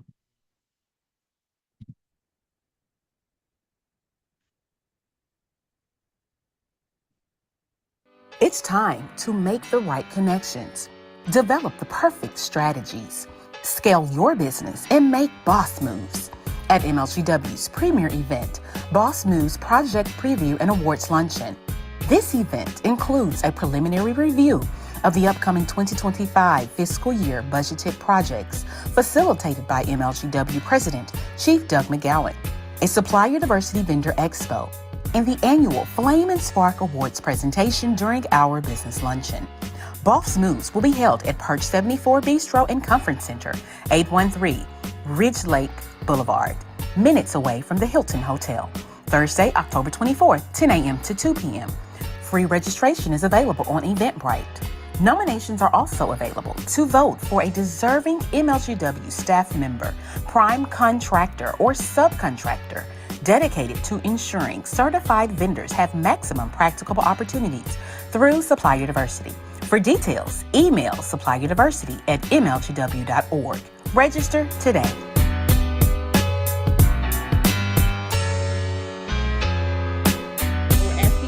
Staff to please vote and vote for deserving companies or colleagues, and any guests here today It's time that would to like to attend, please RSVP at Boss Moves on Eventbrite. So that concludes our supplier diversity report. We'd like to thank our leadership for their continued support and guidance as we move forward and grow the program. Are there any questions at this time? Commissioner Graves has a question. Yeah, would it be possible to add to this report the number of local employees of these companies? You know, this is not just the spend, but it's also these companies growing and growing local jobs. So I think critical that we understand, you know, are they growing the number of employees? Yes, sir. Thank you. Thank you. Yes, sir. So Ms. Pate, I'd like for you to turn back to your first graph. And I just want to acknowledge, obviously, the incredible work that your team has accomplished. When you move from 2023 to 2024, you more than doubled the overall division procurement spend. And then your diversity spend kept in pace with that. And that's an incredible accomplishment. Anytime you have such an increase in overall procurement dollars, to think that not only you exceeded, you met, but you exceeded your percent of spend going from 37 to 39. So obviously it's more than twice the work. So really incredible job. A lot of times there's a scalability issue that creates a little bit of delay. So you may have a year or two where you're trying to scale up and adjust to that, but that's not true here. So thank you so much for that. I appreciate that. Thank you. As a local small businessman. Thank you, sir. Thank you. Tamara, can I ask one other question? The non-local spend, Mhm. where is that going to? What expertise do we not have in our area that we're sending afar? And That is our tree trimming. So that's still a large Okay. portion of that. We also have MBE, thanks to VP Tim, that has been helping us with the customer center through Bridgewater. So we have firms that are helping some of the problematic areas in the division that we may not find locally, but we're still supporting as certified firms. okay, thank you. Ms. Pate, as always, we really appreciate the great job you and your team do on a continuous basis. Thank you. Mr. Chair, I'd like to thank Tamara for this. She kind of mentioned it, but the Boss Moves event, speak maybe the first time we're doing something like this, where we're previewing in October for local companies. Here's all the work we're going to do next year. So get yourself geared up, get ready to bid. And so hopefully we can grow participation that way. So all of our divisions are putting together what they expect to procure, what they expect to build, so that people can be geared up and ready to go. So we're going to hopefully do that incredibly well this year and get some new people interested in doing work with MLGW. Anything else, Mr. President? No, sir. Need a motion to adjourn? So moved. Second. All in favor? Aye. Aye. Motion carries. Meeting is adjourned. Thank you. For anyone who was waiting for the pension board, that has been delayed till the Recording next. stopped. Okay. What did he say? The next. Oh. Sound like you said pension.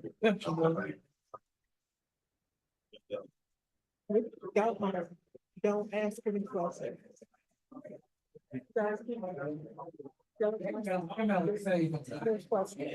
That's true. Used to be. Yes, you're.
Hey, Marlon, are you able to hear me?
I got it back up.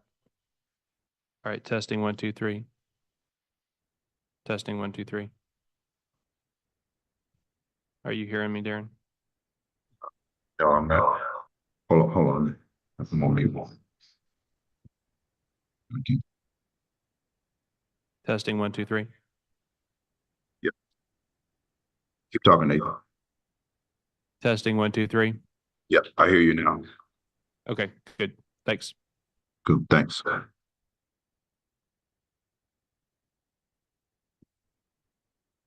Okay, sure. Nathan. Yes.